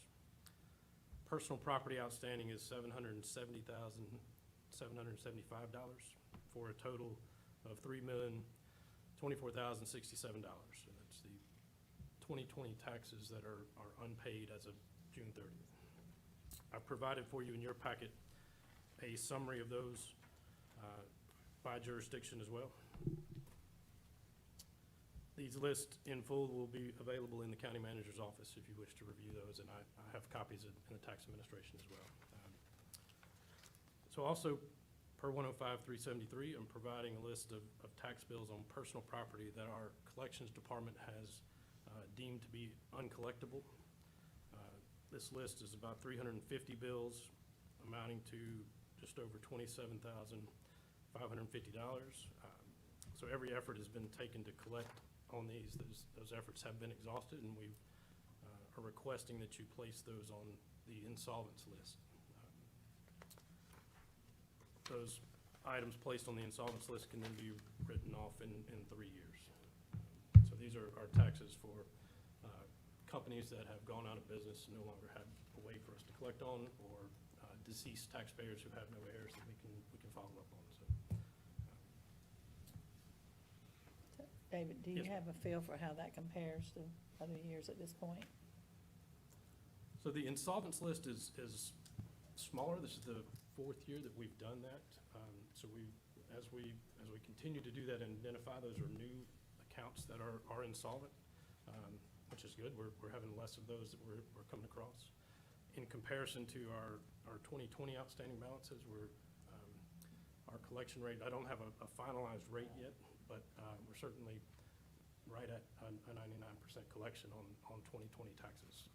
Far better than what we projected, given the current pandemic and our concerns that we may have some low collections. So our staff has done just an excellent job over the course of the year, given the challenges of the pandemic, to get to what I think will be close, if not at a 99% rate for this year.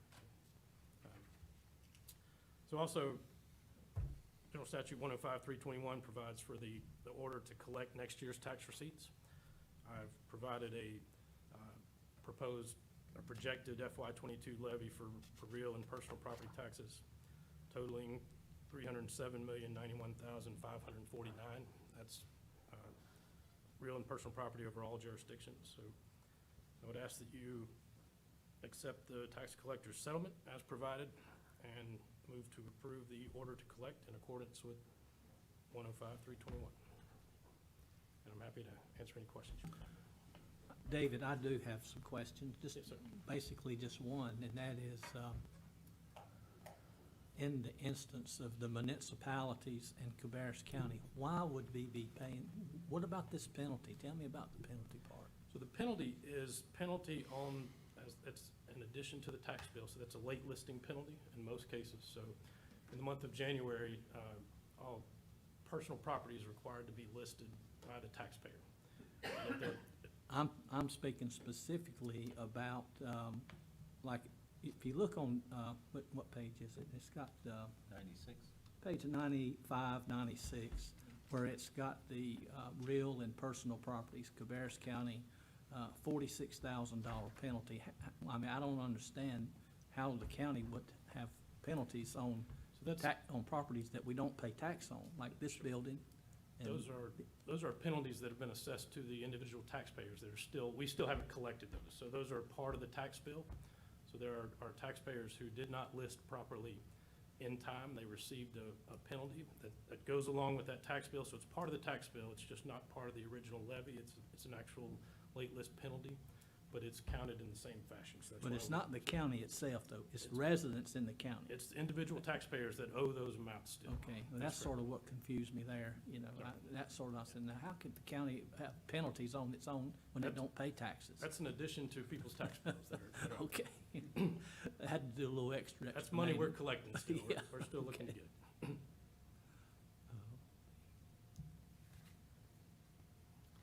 Okay, other questions for David? Well, we can offer compliments to the city of Locust only having $113 in outstanding taxes, although that's, the Cabarrus County portion of the city of Locust is relatively small, I think. That's correct. Yeah. Okay, thank you very much. Thank you. Okay, now we move to discussion items that do not require action. And first up, we are delighted to have the Cabarrus Health Alliance here to talk about the 2020 Community Health Needs Assessment. And we have Marcella Bean, who is supported by Dr. Bonnie Cole on the sideline there. Welcome. All right. Well, thanks for having me. It's nice to see everyone in person and not be here to discuss COVID of any kind, I'm sure. And Dr. Coyle was more than excited to join me and get to see many of you in person rather than behind a screen. So thank you for having us. So I've just given you a copy of the 2020 Needs Assessment Report. I will say it is a long document. The executive summary is about 3 pages. I would say start there and decide how much deeper you want to go. But there is a lot of data specific to needs across the board in Cabarrus County, not just the identified needs. So I will kind of go over the top 3 identified needs, the process that's done. I typically have come to you all the last couple of years with the State of the County Health Report. So that will be the report that I come the next 3 years. We do the needs assessment every 4 years, and then the State of the County Health Report gives you an update on the status on those identified needs. I have to point. Turn it off. Oh, well, isn't that just such a smart thing to be able to do? So this is, and you all probably have seen this slide before, but I think one thing that's great about Cabarrus County is the level of collaboration and partnership. So both Commissioner Morris and County Manager Mike Downs served on the Community Planning Council, but you can see the variety of municipalities, community-based organizations, nonprofits, businesses, all of those things that participate in this process and help make this decision around the top 3 needs. So the process and the structure that we conduct during the Community Planning Council to create the needs assessment report, we convened the community partners, which was about 40 this last cycle in 2020. We asked those subject matter experts to present the data and information, and we also survey the community. So we surveyed about 2,700 households in Cabarrus County, so at least one person from a household in Cabarrus County completed the survey. I think what's really important to highlight is when we're talking about things like crime and safety, it was Sheriff Shaw who's presenting that data. So it's truly the people who are in those spaces and can answer those questions and really talk to the needs and challenges or successes of the space. And I think that's a really strong asset that we have here in Cabarrus. Then the Community Planning Council and those subject matter experts help to analyze that data and give feedback. Like, is there anything that we need to understand? And I'll share about mental health in a minute. But, you know, we saw less mental health visits to the ED. Well, people were concerned to go to the ED because of COVID. So what are those ripple effects? And so they really help to provide that information. We develop the report that's in front of you, and then we start the process of doing public awareness and helping to educate the community and its partners on the identified needs, hoping that when decisions are made regarding funding, programmatic changes, implementation, that we as a community across sectors kind of overlap in that space, and we can start to have our strategic direction come together and we see a bigger movement on that needle. So before the Community Planning Council members vote and they've reviewed all this data over the course of 9 months, we ask them to consider 3 things. We ask them to consider magnitude of the problem, seriousness of the consequence. So magnitude is going to be how many people are impacted. The seriousness of the consequence is going to be how severely are they potentially impacted. Is there a life loss associated with it? Are children potentially being removed from the home? What is the severity of the issue? And then feasibility is how likely is it, if this is identified as a need, that we can actually make an impact. So sometimes, you know, with transformation and things like that, on a local level, there can be advocacy efforts, but we can't really change that. That's a state decision, but there are other things that we can work on. So assessing that feasibility so we don't get into the space of not moving the needle over the next 3 years. So the top 3 needs is housing, behavioral health was 2, or mental health, which was also a priority need in 2016, and then education or early childhood education and development. So those are the focus areas for the next 3 years. I would bet all of these are probably not much of a surprise. You, the county, have definitely taken charge with mental health and also the Early Childhood Task Force and the hiring of Carla Brown. So I think that there is a lot of movement in all of these spaces, and I think it's very collaborative, which is hopeful that we don't waste resources and that we can best work together across the community. So I'm going to go over a little bit of data. Some of this data should be included in the packet in the different sections that you received. But I will point out, so this data was captured and presented to the Community Planning Council. So the reason that I do that is so that you see what they were looking at when they voted, rather than seeing a different picture now today when this information was shared back in 2019. So you're really getting a snapshot and not having to remember, was that better than worse a couple years ago? So the number of households that are living in poverty is a little over 8,300 here in Cabarrus County. When we look at the percentage of increase of year-over-year rent, you can see that Concord and Kannapolis have a higher percentage of increase in rent expenses compared to several other metropolitan areas. So you've got Charlotte, you've got Raleigh, and then Mooresville, I think, is probably more comparable. And then the national average at just 3%. Obviously, there has been a stay on evictions due to COVID that the governor put into place. But prior to that, again, that's why I shared this data was presented then, we had about 100 evictions per month in Cabarrus County, and about per month, and then foreclosures was about 35. So you're looking at 1,200 people or households a year potentially being evicted there. The other thing I think is important to highlight is the number of individuals, unique individuals, served through the Salvation Army, and this was in 2019. And I say that because every year in the state of North Carolina, you have to do a point-in-time count, and that's the last Wednesday in January. So that goal of that, it's led by the Cabarrus County Homelessness Task Force, is to try and actually accurately count the number of homeless individuals.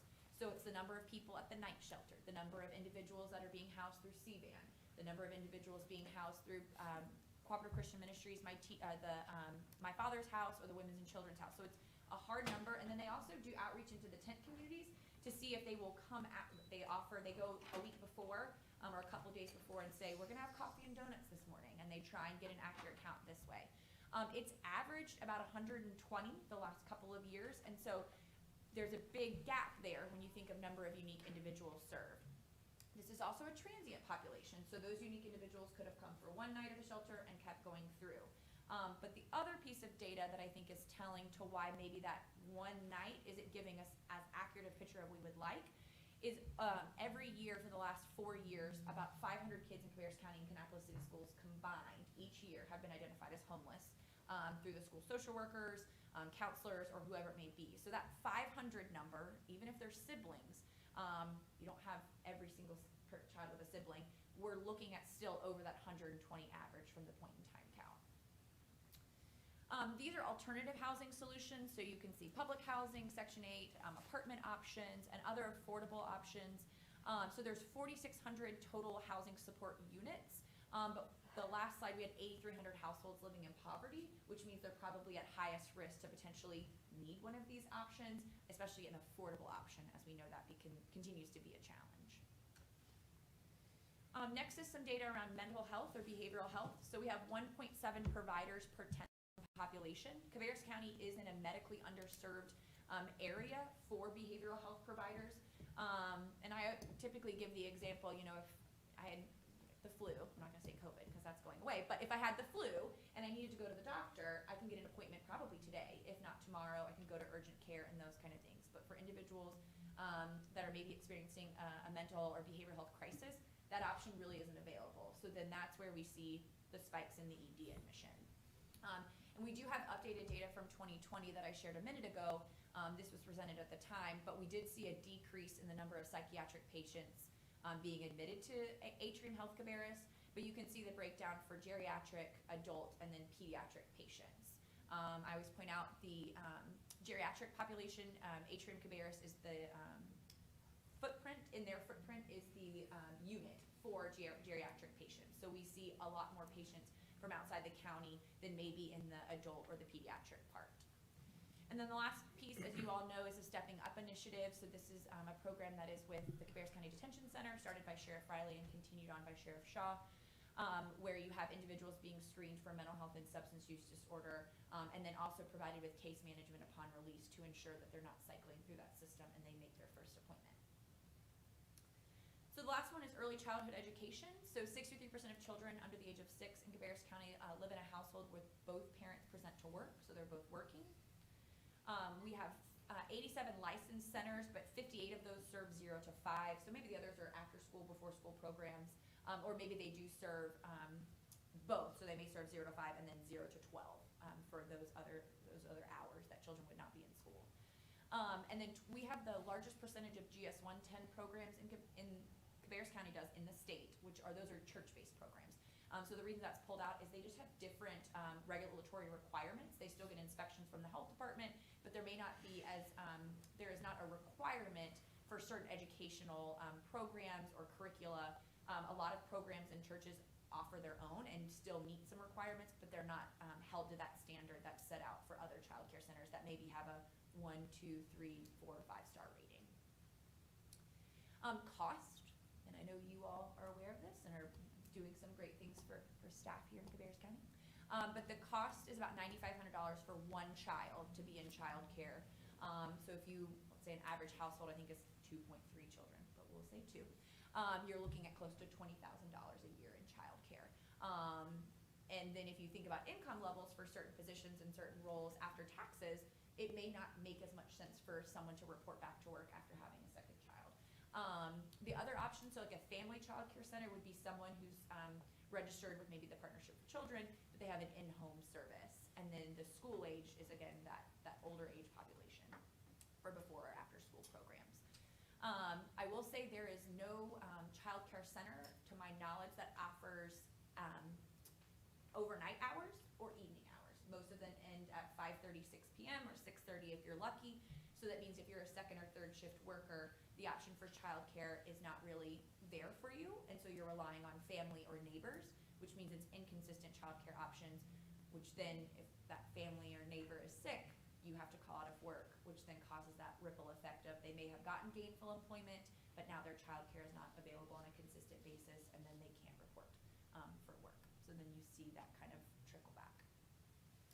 The other thing that I think is interesting to look at, and we'll be pulling some new data from Karen and her team over at DHS, But that wait list drop off, so that would have been in the strong midst of COVID last summer, which there are eligibility requirements, as you all know, for receiving childcare subsidies in Cabarrus County and anywhere.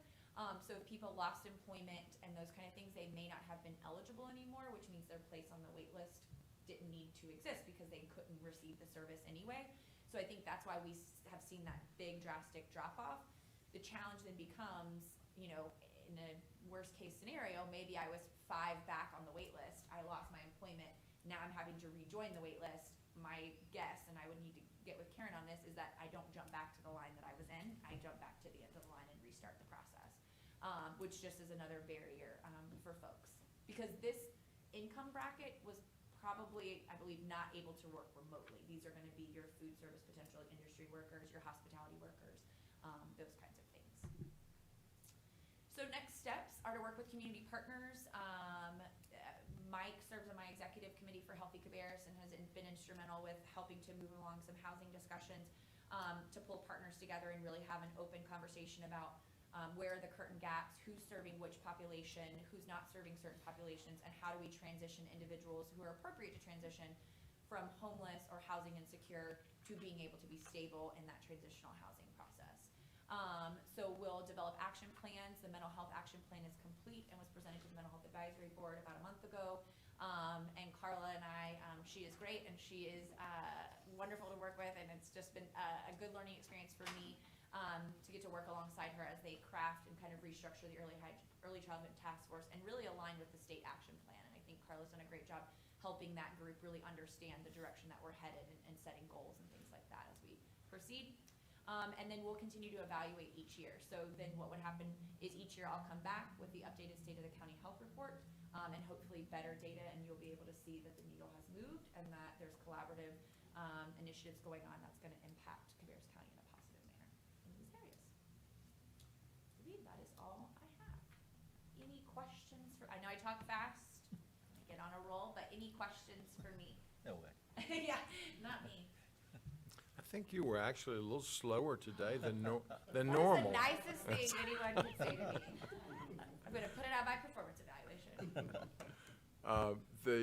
On the childcare issue, I know that when we had the discussion during the process, we talked about availability of slots, which was pretty dire at that time. I know there's been a tremendous amount of change that's occurred during COVID and people getting back to employment. Do you have kind of an overview of where we are on that now? Yeah, so, I mean, Ann Benfield's gonna probably be the most knowledgeable, and I'm sure Carla's getting informed by her, but my understanding is there still continues to be gaps. So what happens is, there may be a child care center that can potentially have the capacity to serve, let's say, 100 kids. But because of teacher shortages or the requirement for one teacher in each classroom to have a bachelor's degree, they may not be able to even operate one of the classrooms. So they may have a completely empty classroom because they're having staffing shortages. And so even though it says the capacity is 100, they may only be serving 80. So that, to my knowledge, remains to be a challenge. I know that Ann has worked with the Rowan Cabarrus Community College or RCCC to be able to create kind of an educational pathway for folks. But I think, and I would have to pull the numbers, I think we have the capacity to serve like 8,000 in Cabarrus County, and the last I saw, we were serving only 5,300. There was capacity of 8,000, but 5,300 spots that were available, and that really comes down to teachers, to having people in the classroom. I think during COVID, some daycares did close for a period of time, so then that meant that person may have gone and sought employment elsewhere, so they had consistent employment, and then even after COVID, they may not have come back. So I think that, to my knowledge, continues to be the challenge as to why there are vacancies and a limited capacity of number of slots available, and the cost, because then it's only eligible to a certain set of the population. I share this with a lot of people, but I have 2 children that are under the age of 4. One is about to be 5, and we paid like $24,000 in childcare last year. So it is not. And when we think about that 0 to 5 development phase, it is extremely important that we ensure that children are getting adequate education and resources and caring and a nurturing environment as much as possible. And when that only becomes eligible to a certain subset of the population, how does that trajectory look once they enter the public school system? Where one child is in an academic classroom, 3, 4, 5 years old, having lessons, learning to read, and you have another child who may not have been afforded that opportunity because of the finances of it. So. Right. Additional questions for Marcella?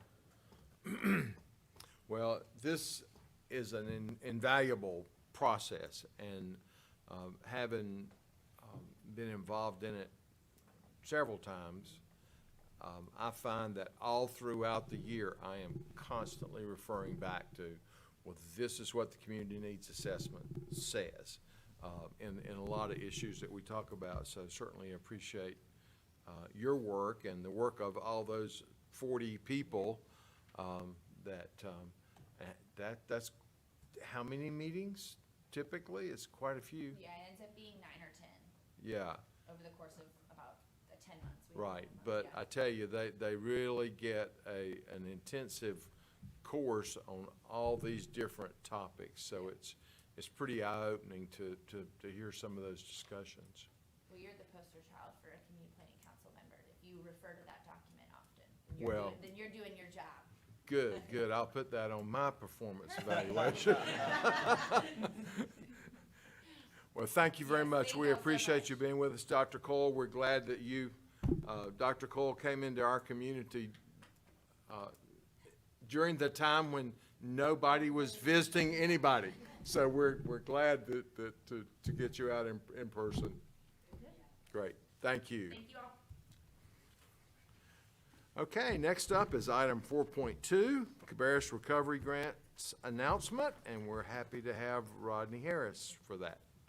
So we're happy to announce this program today, and it's fitting that it comes after that last item because we're talking about community needs and priorities and the philosophy that the community knows best and the importance of getting that input from the community. So before I walk through a quick slide deck, just with some additional details, we're going to start with a promotional video that our communications folks have come up with.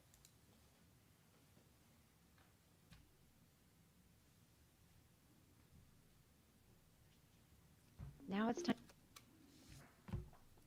to get back some certainty. No one knows your struggle better than you, and no one knows better than you how to get your business and our community back on track. We're asking local faith leaders, nonprofit managers, and business owners to apply now for Cabarrus Recovery Grants.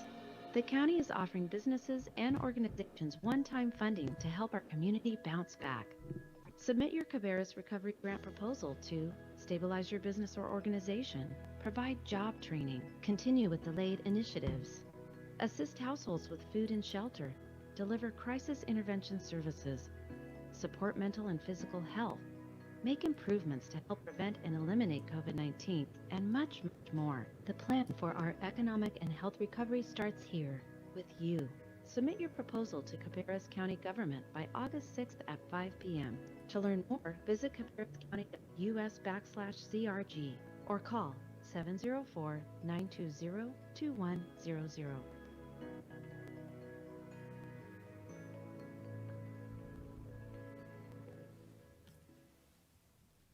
So Lauren's going to switch over to a slide deck, and then we'll walk through that real brief.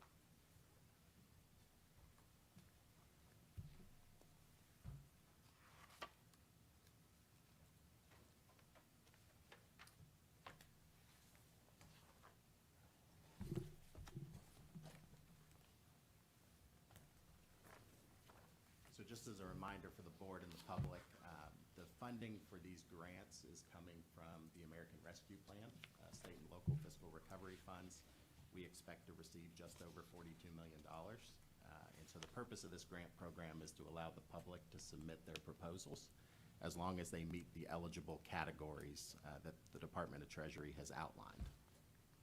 And so this shows you sort of at a high level the various uses and then the eligible entities. So again, the funds come from the American Rescue Plan, and then we expect there to be two basic categories of how these funds would be used. The first is government use. So these are going to be county-initiated expenditures. So it may be county expenses that we have for PPE or supplies, or it may be supporting the Health Alliance and the work that they are doing from a vaccination standpoint, et cetera. And then community use. And so this is grants to businesses, grants to nonprofits, grants to those in the community that are meeting those eligible uses and those eligible categories. And so to be eligible to apply for these grants, it can be a for-profit business or it can be a nonprofit business. We kept it very broad so that we get all of the best proposals in. This slide covers the eligible categories, and there are many, many more. So this request for proposal that we'll post this evening will have all of those eligible categories. But it runs the gamut from things like assisting households or all the way to assisting impacted industries, primarily tourism, hospitality, et cetera.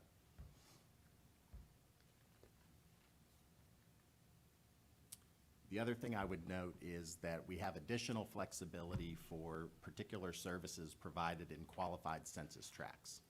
And so here in the county, we have these 6 that would be eligible for these additional enhanced services. And there's a lengthy list of what these services entail, but it's things ranging from affordable housing to community benefits navigators to housing assistance along those lines. And again, the request for proposal document has all of those potential uses contained within it. So I want to briefly walk through the RFP process for those that might be interested in submitting a proposal. And so these are the 7 things that they will be required to submit. And I won't touch on each of these, but the most important is the executive summary. So articulating what the need is, what their proposal is, how it will impact the community, and then who are they serving? How are they going to serve? How many people are they going to serve? What are their demographics? And then lastly, I would point out that they have to be able to show a harm related to COVID in their proposal. And so they have to show that link to COVID-19 in order for us to be able to provide that support. And then obviously a spending plan that shows how they will use the funds if they are awarded. So we are issuing this RFP today, and it will be open again through August 6th at 5 p.m. We will hold a pre-proposal conference on July 14th, and that will be an opportunity for folks to ask questions that they might have about their eligibility. We'll accept written questions up until July 21st, and those can be submitted in writing, and then we will provide written responses. The pre-proposal conference will be held on July 14th from 9 to 11 a.m. We will hold this virtually through Microsoft Teams to make it convenient, but we will also make audio available for those that may not have a computer, and then also we will record the session so that it is available afterwards on the county's website. The proposals that we receive will be evaluated based on these criteria. So we'll look at the qualifications, experience, and approach that they're recommending, their alignment to our county strategic priorities, the ability to comply with the specific federal requirements that come with accepting this grant money, which is critical to us from an audit perspective, and then obviously the ability to meet our contracting requirements. We would want a contract agreement in place with anyone that we send this money to. Our communications folks will start outreach tomorrow, and it will be extensive across the board from the chamber to the United Way to other entities and organizations that can help us get the word out about this opportunity. And so you can see a list of those partners there. And again, for folks to learn more, they can go to cabarruscounty.us/CRG, and that is where we will house all of the information related to this specific program. So that concludes a brief presentation. Any questions?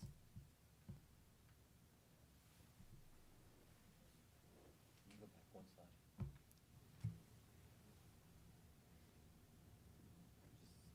Just looking on there, the Convention and Visitors Bureau may be another. Yeah, that would be another one. Yeah. Hotels are gonna be Yeah. right. Is there a breakdown of the 42 million as to what's government, what's community? Did you say anything about That it? will be at the, and I meant to mention this earlier, so that will be at the discretion of the board. So what staff plan to do is to take these proposals in at the beginning of August to match what we receive with other needs that we have identified, and then bring to you in your August session a proposal or recommendation. We are required to submit a spending plan by August 31st. And so we will have to have the board adopt a spending plan. Now, we can adjust it after the fact, but you will have to adopt one at your regular meeting in August. And you may have already said this, but these funds have to be expended within a certain time frame? Correct. So they have to be obligated by December 31st of 2024 and then expended by December 31st of 2026. So that's a pretty long runway.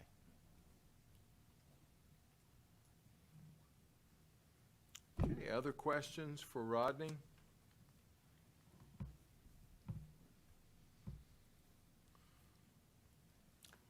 While we're on the topic of the federal funds, how are we doing on the rent and eviction relief funds?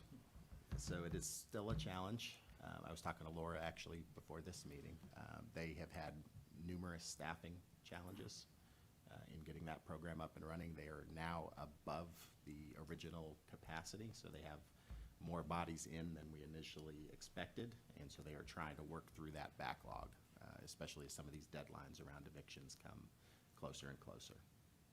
Yeah, but we still are accepting applications, still have unallocated funds available for people that are in a problem situation. That is correct.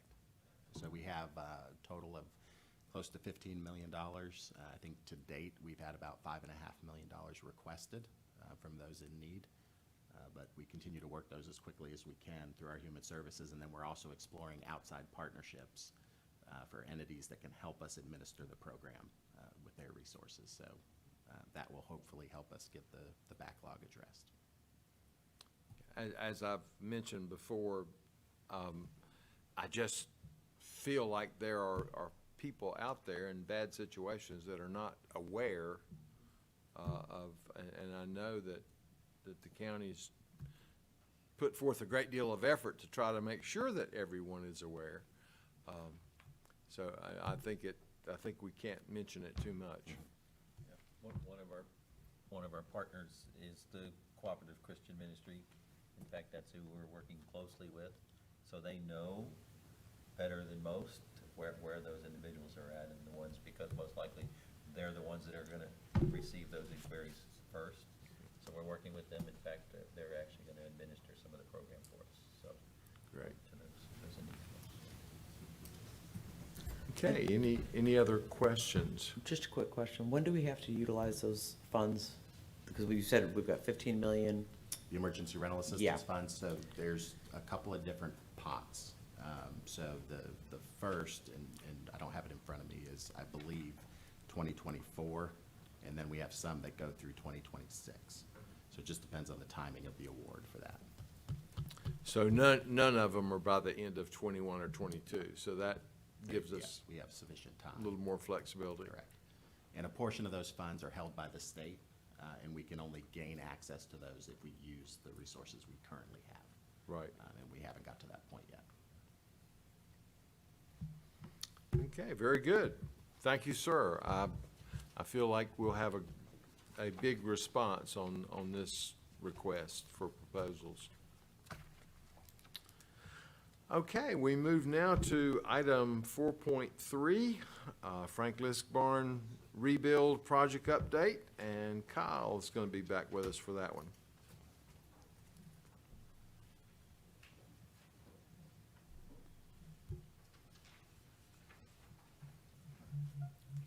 Thank you for having me again. Wanted to provide some updated renderings. And if Lauren could share those 4 images. The design team with C-Design and our different engineers gone back and forth with the customer, and obviously infrastructure and asset management and the ITS group have been involved to kind of get down to the nuts and bolts on the aesthetics, the look of it, from the light fixtures to the orientation of the interior wood, to the windows, to the different types of doors, and wanted to kind of put these images in front of the Board of Commissioners and kind of just make sure we're going along the right path We've had several meetings, over and over, looked at several images, looked at different images, looked at different selections from everything from the types of doors to the type of light fixtures, to how the beam should be oriented, to the HVAC duct, to the acoustic panels and all, and everything above and beyond. And this kind of gives you an idea. This is from the interior of the space, and this would be along the south elevation. So this would be looking at the current playground. When we first came to the board, a lot of the images we showed both on the north and the south side of the building. So silo side and playground side is probably the best way to describe it. They had sheer amounts of glass on both sides for both top and bottom levels. So we've decreased the amount of glass on the south side or the playground side on the lower level and taken that glass away. Had a lot of discussions with the customer active living in parks and what those uses of those rooms would be, and the distraction of everything going outside, the playground, the volleyball courts, and all that type of usage, and also some potential possible damage to that glass, because it was glass that was going down to your ground level. Obviously, they do make glass that is very difficult to break and shatter, but obviously, if we've seen it at Franklin Park, there is no limit to the vandalism that can take place. So there was some concerns from the group. So we eliminated it on this elevation for the first floor only. However, we do have glass on the second floor of that south side looking out on the playground. Laura, if you go to the next image. And if you could go actually one more, that kind of shows it from the north side where we're keeping the glass. The one difference that you should note based on what you've seen in earlier images is that the first images we showed you had glass all the way down to ground level, and as you can see, we're taking it up. So that's probably right beneath your hip, so that folks that might be kicking things or throwing things, we don't have that type of damage on whether it be the actual frame or the glass itself. And obviously that gives us a different type of aesthetic as you start to add those panels in there, and allows us to kind of link it more to a barn approach or a barn aesthetic. So, Lauren, if you can go to the next screen, that kind of shows the backside. And there is that elevation without the glass on the lower level and just on the second level. And it still maintains that exterior stairwell, and obviously still maintains the exterior shelters that are accessible, and obviously it does also have the silo in there. So the design team and the county, different groups that have been involved, have really gone through all of this several times, and I want to make sure, and County Manager Downs wants to make sure that we're headed on the right path with the Board of Commissioners and what the aesthetic of this building is.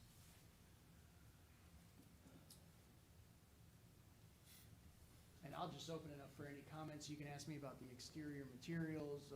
We've looked at samples, we've touched samples, and obviously as we go down that path, some of those samples will come to you all like I do for most of our buildings, so you can touch them and feel them, but I'm willing to answer any of them now. Would you remind me, is there an elevator? Yes. Okay, and so from the inside? Yes. Not the silo or whatever, we thought that was telling me No. too, okay. Nope. And then these steps, you can access the second floor, like, if you Emergency. wanted, okay, so that's emergency, it's not necessary for two rental spaces or anything. And so there are interior stairs as well? Yes. Yes. Just looking at the photo, what sort of stands out the most is it seems like we're missing an opportunity to have some sort of outdoor terrace area before you go down the stairs and get outside. Obviously, that's a little more expensive. But it just looks a little odd to only have an egress set of stairs coming out, and then that's it. But I believe there's some concern that, we in the old barn before it burned down, well, we hadn't had it open a while, but there was a porch on the second level. It was shut down because we had folks that threw rocks and things like that off that had people below them, which was one of the concerns when we added this. gotcha. Now, one of the unfortunate issues we have with how we're gonna have to design this and what fire code is, there won't be that much rock around this place to throw anymore, because so much of it has to be concrete, for the fire department to get around. But that's still a concern of the active living in parks. And I don't know if Londa's on here virtually, but we had numerous Yeah, discussions about Byron's that. on, Byron's on the thing. And if Byron wants to add any comments, but we had several discussions about that and kind of trying to make this, obviously, the most aesthetically pleasing barn, but while also realizing that we have a certain amount of things that have happened here in the past and trying to learn from those.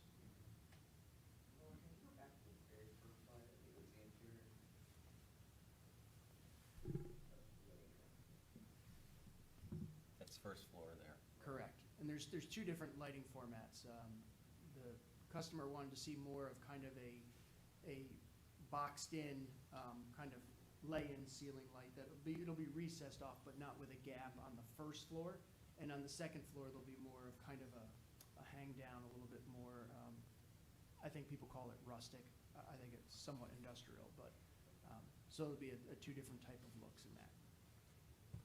Does that compare in size to the upstairs or downstairs of the It's other?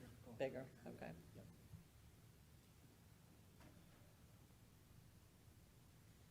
Well, yes, I think you're on the right track for me. I don't know that I answered your question. Yeah, we tried in a lot of these images, darkened up the wood to make it look more like the previous barn. That was a problem with some of the other images, and it was just something, they were just trying to get renderings down. We weren't really looking at the tone of the wood. But obviously, the orientation of how those wood panels, that is how it will end up looking. And on the exterior, obviously, the green is standing seam metal, but what are the other materials? Well, we went through three of them. We went through a hardy board type, which obviously provides you the combustibility resistance. And then we went through a composite, and then we went through vinyl, which was on there before. Most people don't realize, but that was a vinyl siding that was over that barn. And we've identified the composite as the way to go. The hardy plank or hardy board, which they make in all types of siding, it has you do have the ability to make some pretty significant dents in it. And I also didn't think it would hold the color long enough, so we decided on a composite. Kyle, what did we end up with capacity of this structure? I wouldn't be able to tell you that. We haven't done the life safety plans on what, but they'll have more capacity in all the spaces than they have now, even with the changes in building code. So from a rental aspect, you would be able to have one customer at a time upstairs One customer and. downstairs. Okay, I thought it was gonna be dividable downstairs, but it's, No, you'll have one location downstairs that faces the south side. Mhm. And then you'll have the locations upstairs to rent. right. But the side awning. Oh, yes, I'm sorry. The exterior part, yeah. Yes, that'll be exactly Like it was before. like it was before, except if you remember, we lost a certain amount of rentable space on the exterior because we added the exterior restrooms to stop people from going inside. Right. Rented events and using the restrooms, which is why we have some of the restrooms facing the outside. Right. It's basically trying to add 3 to 4 amenities in one building. That's probably the best way to look at this Yeah. project. Well, I like the look of it, and I like particularly the downstairs space makes me kind of feel like I'm in the old space. The upstairs space, if the trees actually orient that way, it's beautiful. View, I can imagine some, I mean, that would be appropriate for a wide variety of events, I think.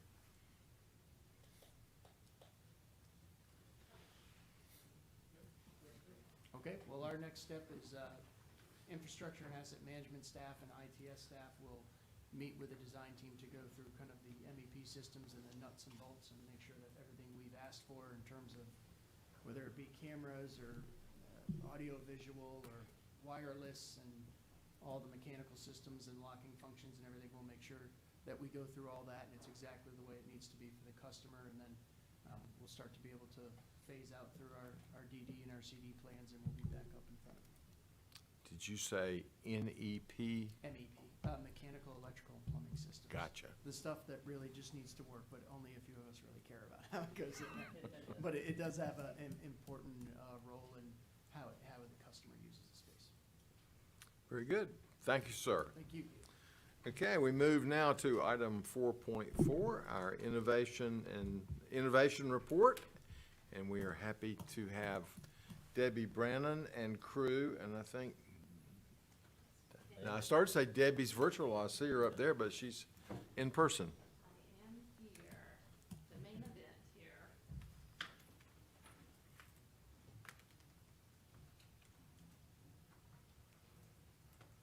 So, welcome to the Innovation Report, saving the best for last, although I was super excited to see a representative from Landon's team presenting with Jonathan earlier. So our innovation is spreading to other portions of the presentations, and that means I'm doing my job well. So that will go on my performance evaluation. Okay.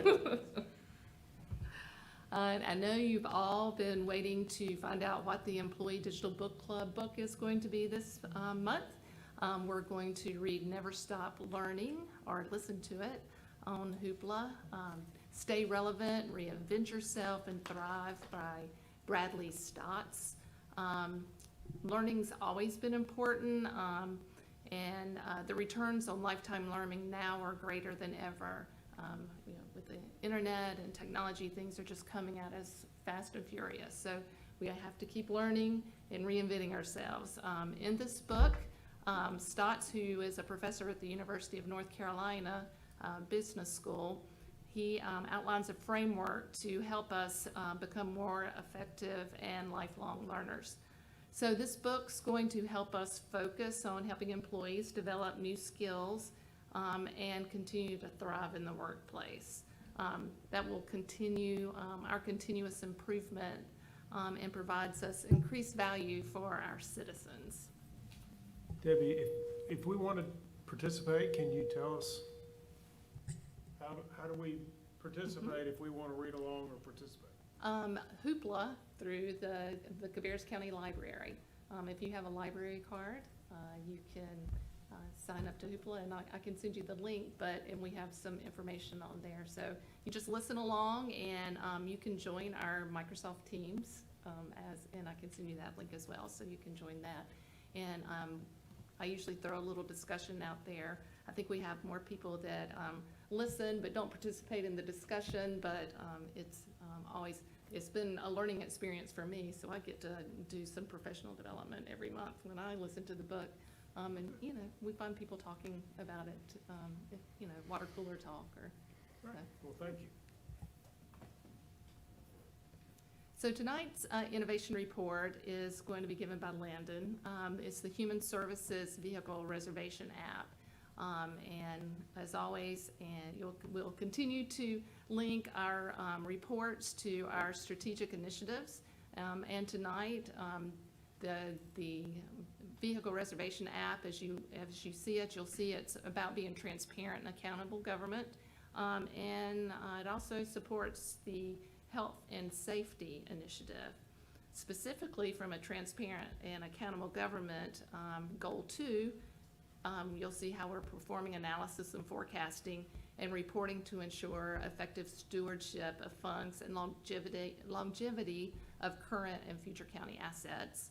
And the objective 5, employ new technologies and strategies to increase efficiency of facility operations.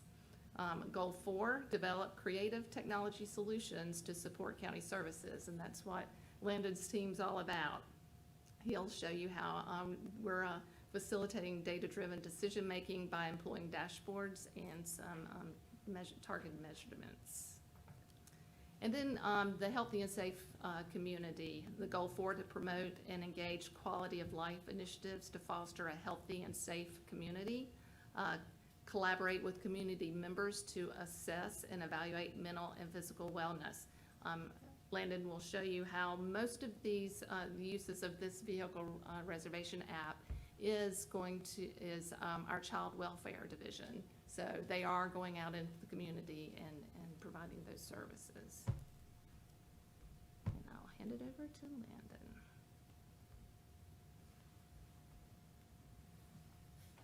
All right, well, as Debbie said, I want to show you the vehicle reservation app that we've developed. And what it comes on is the heels of a legacy application or an older application that no longer really served the DHS department as it should have. So this application, as you can see on the screen, it allows for a central dispatcher or coordinator to check out vehicles. So you can have an employee come, ask to check out a vehicle. The dispatcher can go and search for that employee. This is linked to our employee database, so they can find the actual employee that they want to check out a vehicle to. And they can choose a vehicle from a list of vehicles that we pre-populate for them. So a lot of the data is already pre-validated, so there's no issue of dirty data, mistyping a person's name, choosing a car that doesn't exist or anything like that. And then you can also attach relevant information to each checkout. So things like, did they get a checklist? Did they get a clipboard for that vehicle? All of that relevant information is tied to that checkout, as well as, of course, the time and date that they checked out that vehicle. Now, with each vehicle that is checked out, obviously we want to be able to check those vehicles back in. So once the keys come back to the dispatcher or coordinator, they can search for the person in the table, and they'll be able to search across all the records of checked out vehicles, and they can check that person back in. Now, once they check that person in, that check-in time is obviously recorded. So we have the exact time that they checked out the vehicle and the keys were handed off, and then we get the exact time when the keys were returned to that dispatcher there. Now, each vehicle that's checked out will go into our historical checkout list. So let's say you're a coordinator or a dispatcher, and someone comes to you and say, hey, I want to know this specific car, I want to know who it was checked out by last and when it was checked out. They can come to the historical checkout. They can search for either the vehicle ID, or if they had a name, they could search by the person and see the exact time that the last checkout occurred. Or if they search by a person's name, they could see all of their checkouts. So this kind of brings a little bit of accountability because you're able to tie specifically a person and a time to the vehicle that was checked out. Once everything, once data is entered into the application, all of that is going to be funneled to our dashboard. So this is kind of, I guess you'd say the look at the back end of the application. So it's going to give you a total count of all the vehicles that have ever been checked out, so the number of times people have checked out vehicles. It's going to give you a count by employee of the people who check out vehicles the most. So you're going to be able to see who's been checking out vehicles the most over time. And then at the very bottom of the dashboard there, you'll see that we have checkouts broken down by division. So you can see which divisions are checking out the most vehicles, and that goes along with a timetable. So you can see over time, how much has this division been checking out vehicles? Is that going up? Is that going down? Is there some specific need there that surrounds their casework where they're needing to check out more vehicles? And so that gives you an idea of how many people in these divisions are going out into the community, taking these vehicles and doing their relevant casework with it. And it also allows them to select a specific time range as well. So they could say, if you were an administrator, you could say within the past 5 days, how many cars have been checked out? And you can go through and look at all the relevant metrics there.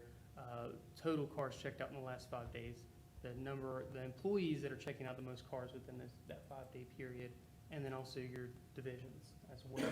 So it's got a good breakdown to help them have insight into their own data as far as car checkouts and reservations.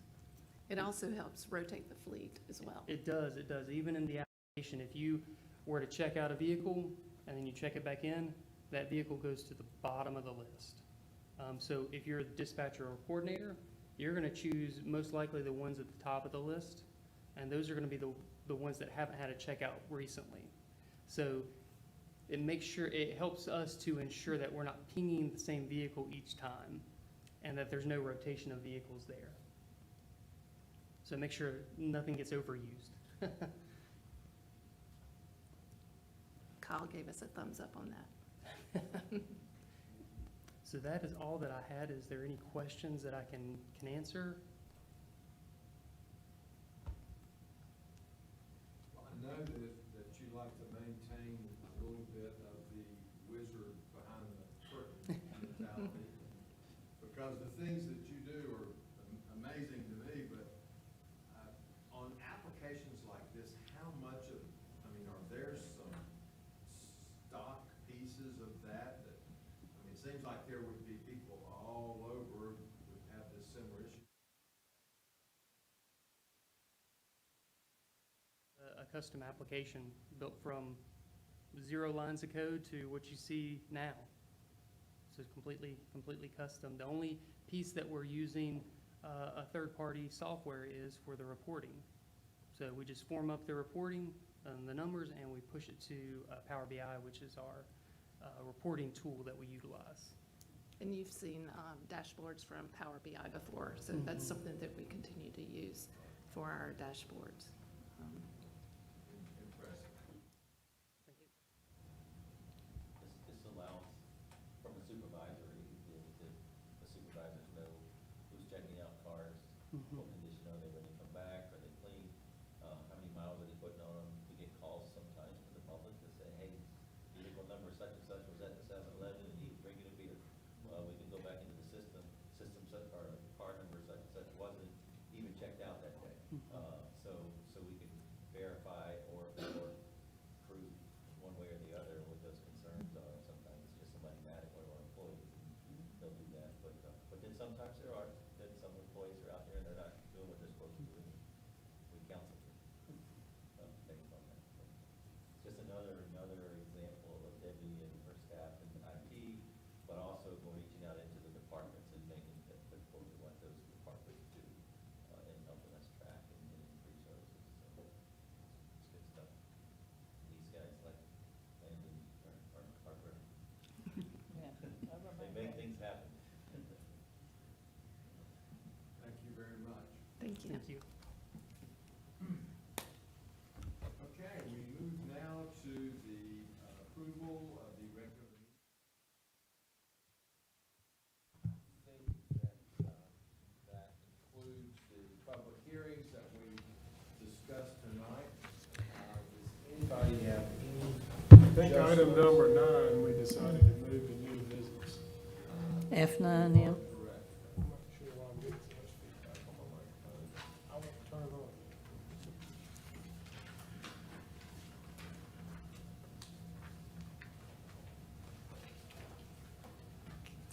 That was, F9, yeah. Sorry, yes, F9 was moved to new business. On the scheduled meetings part, I know that's not really part of the agenda. Well, I guess it is. Mike, do we still have that July 26th? We will. We will. We will. Yes, sir. I was just updating my calendar to make sure it was right, and I didn't have that date because I didn't see it on here, so I just wanted to confirm it is. Yes.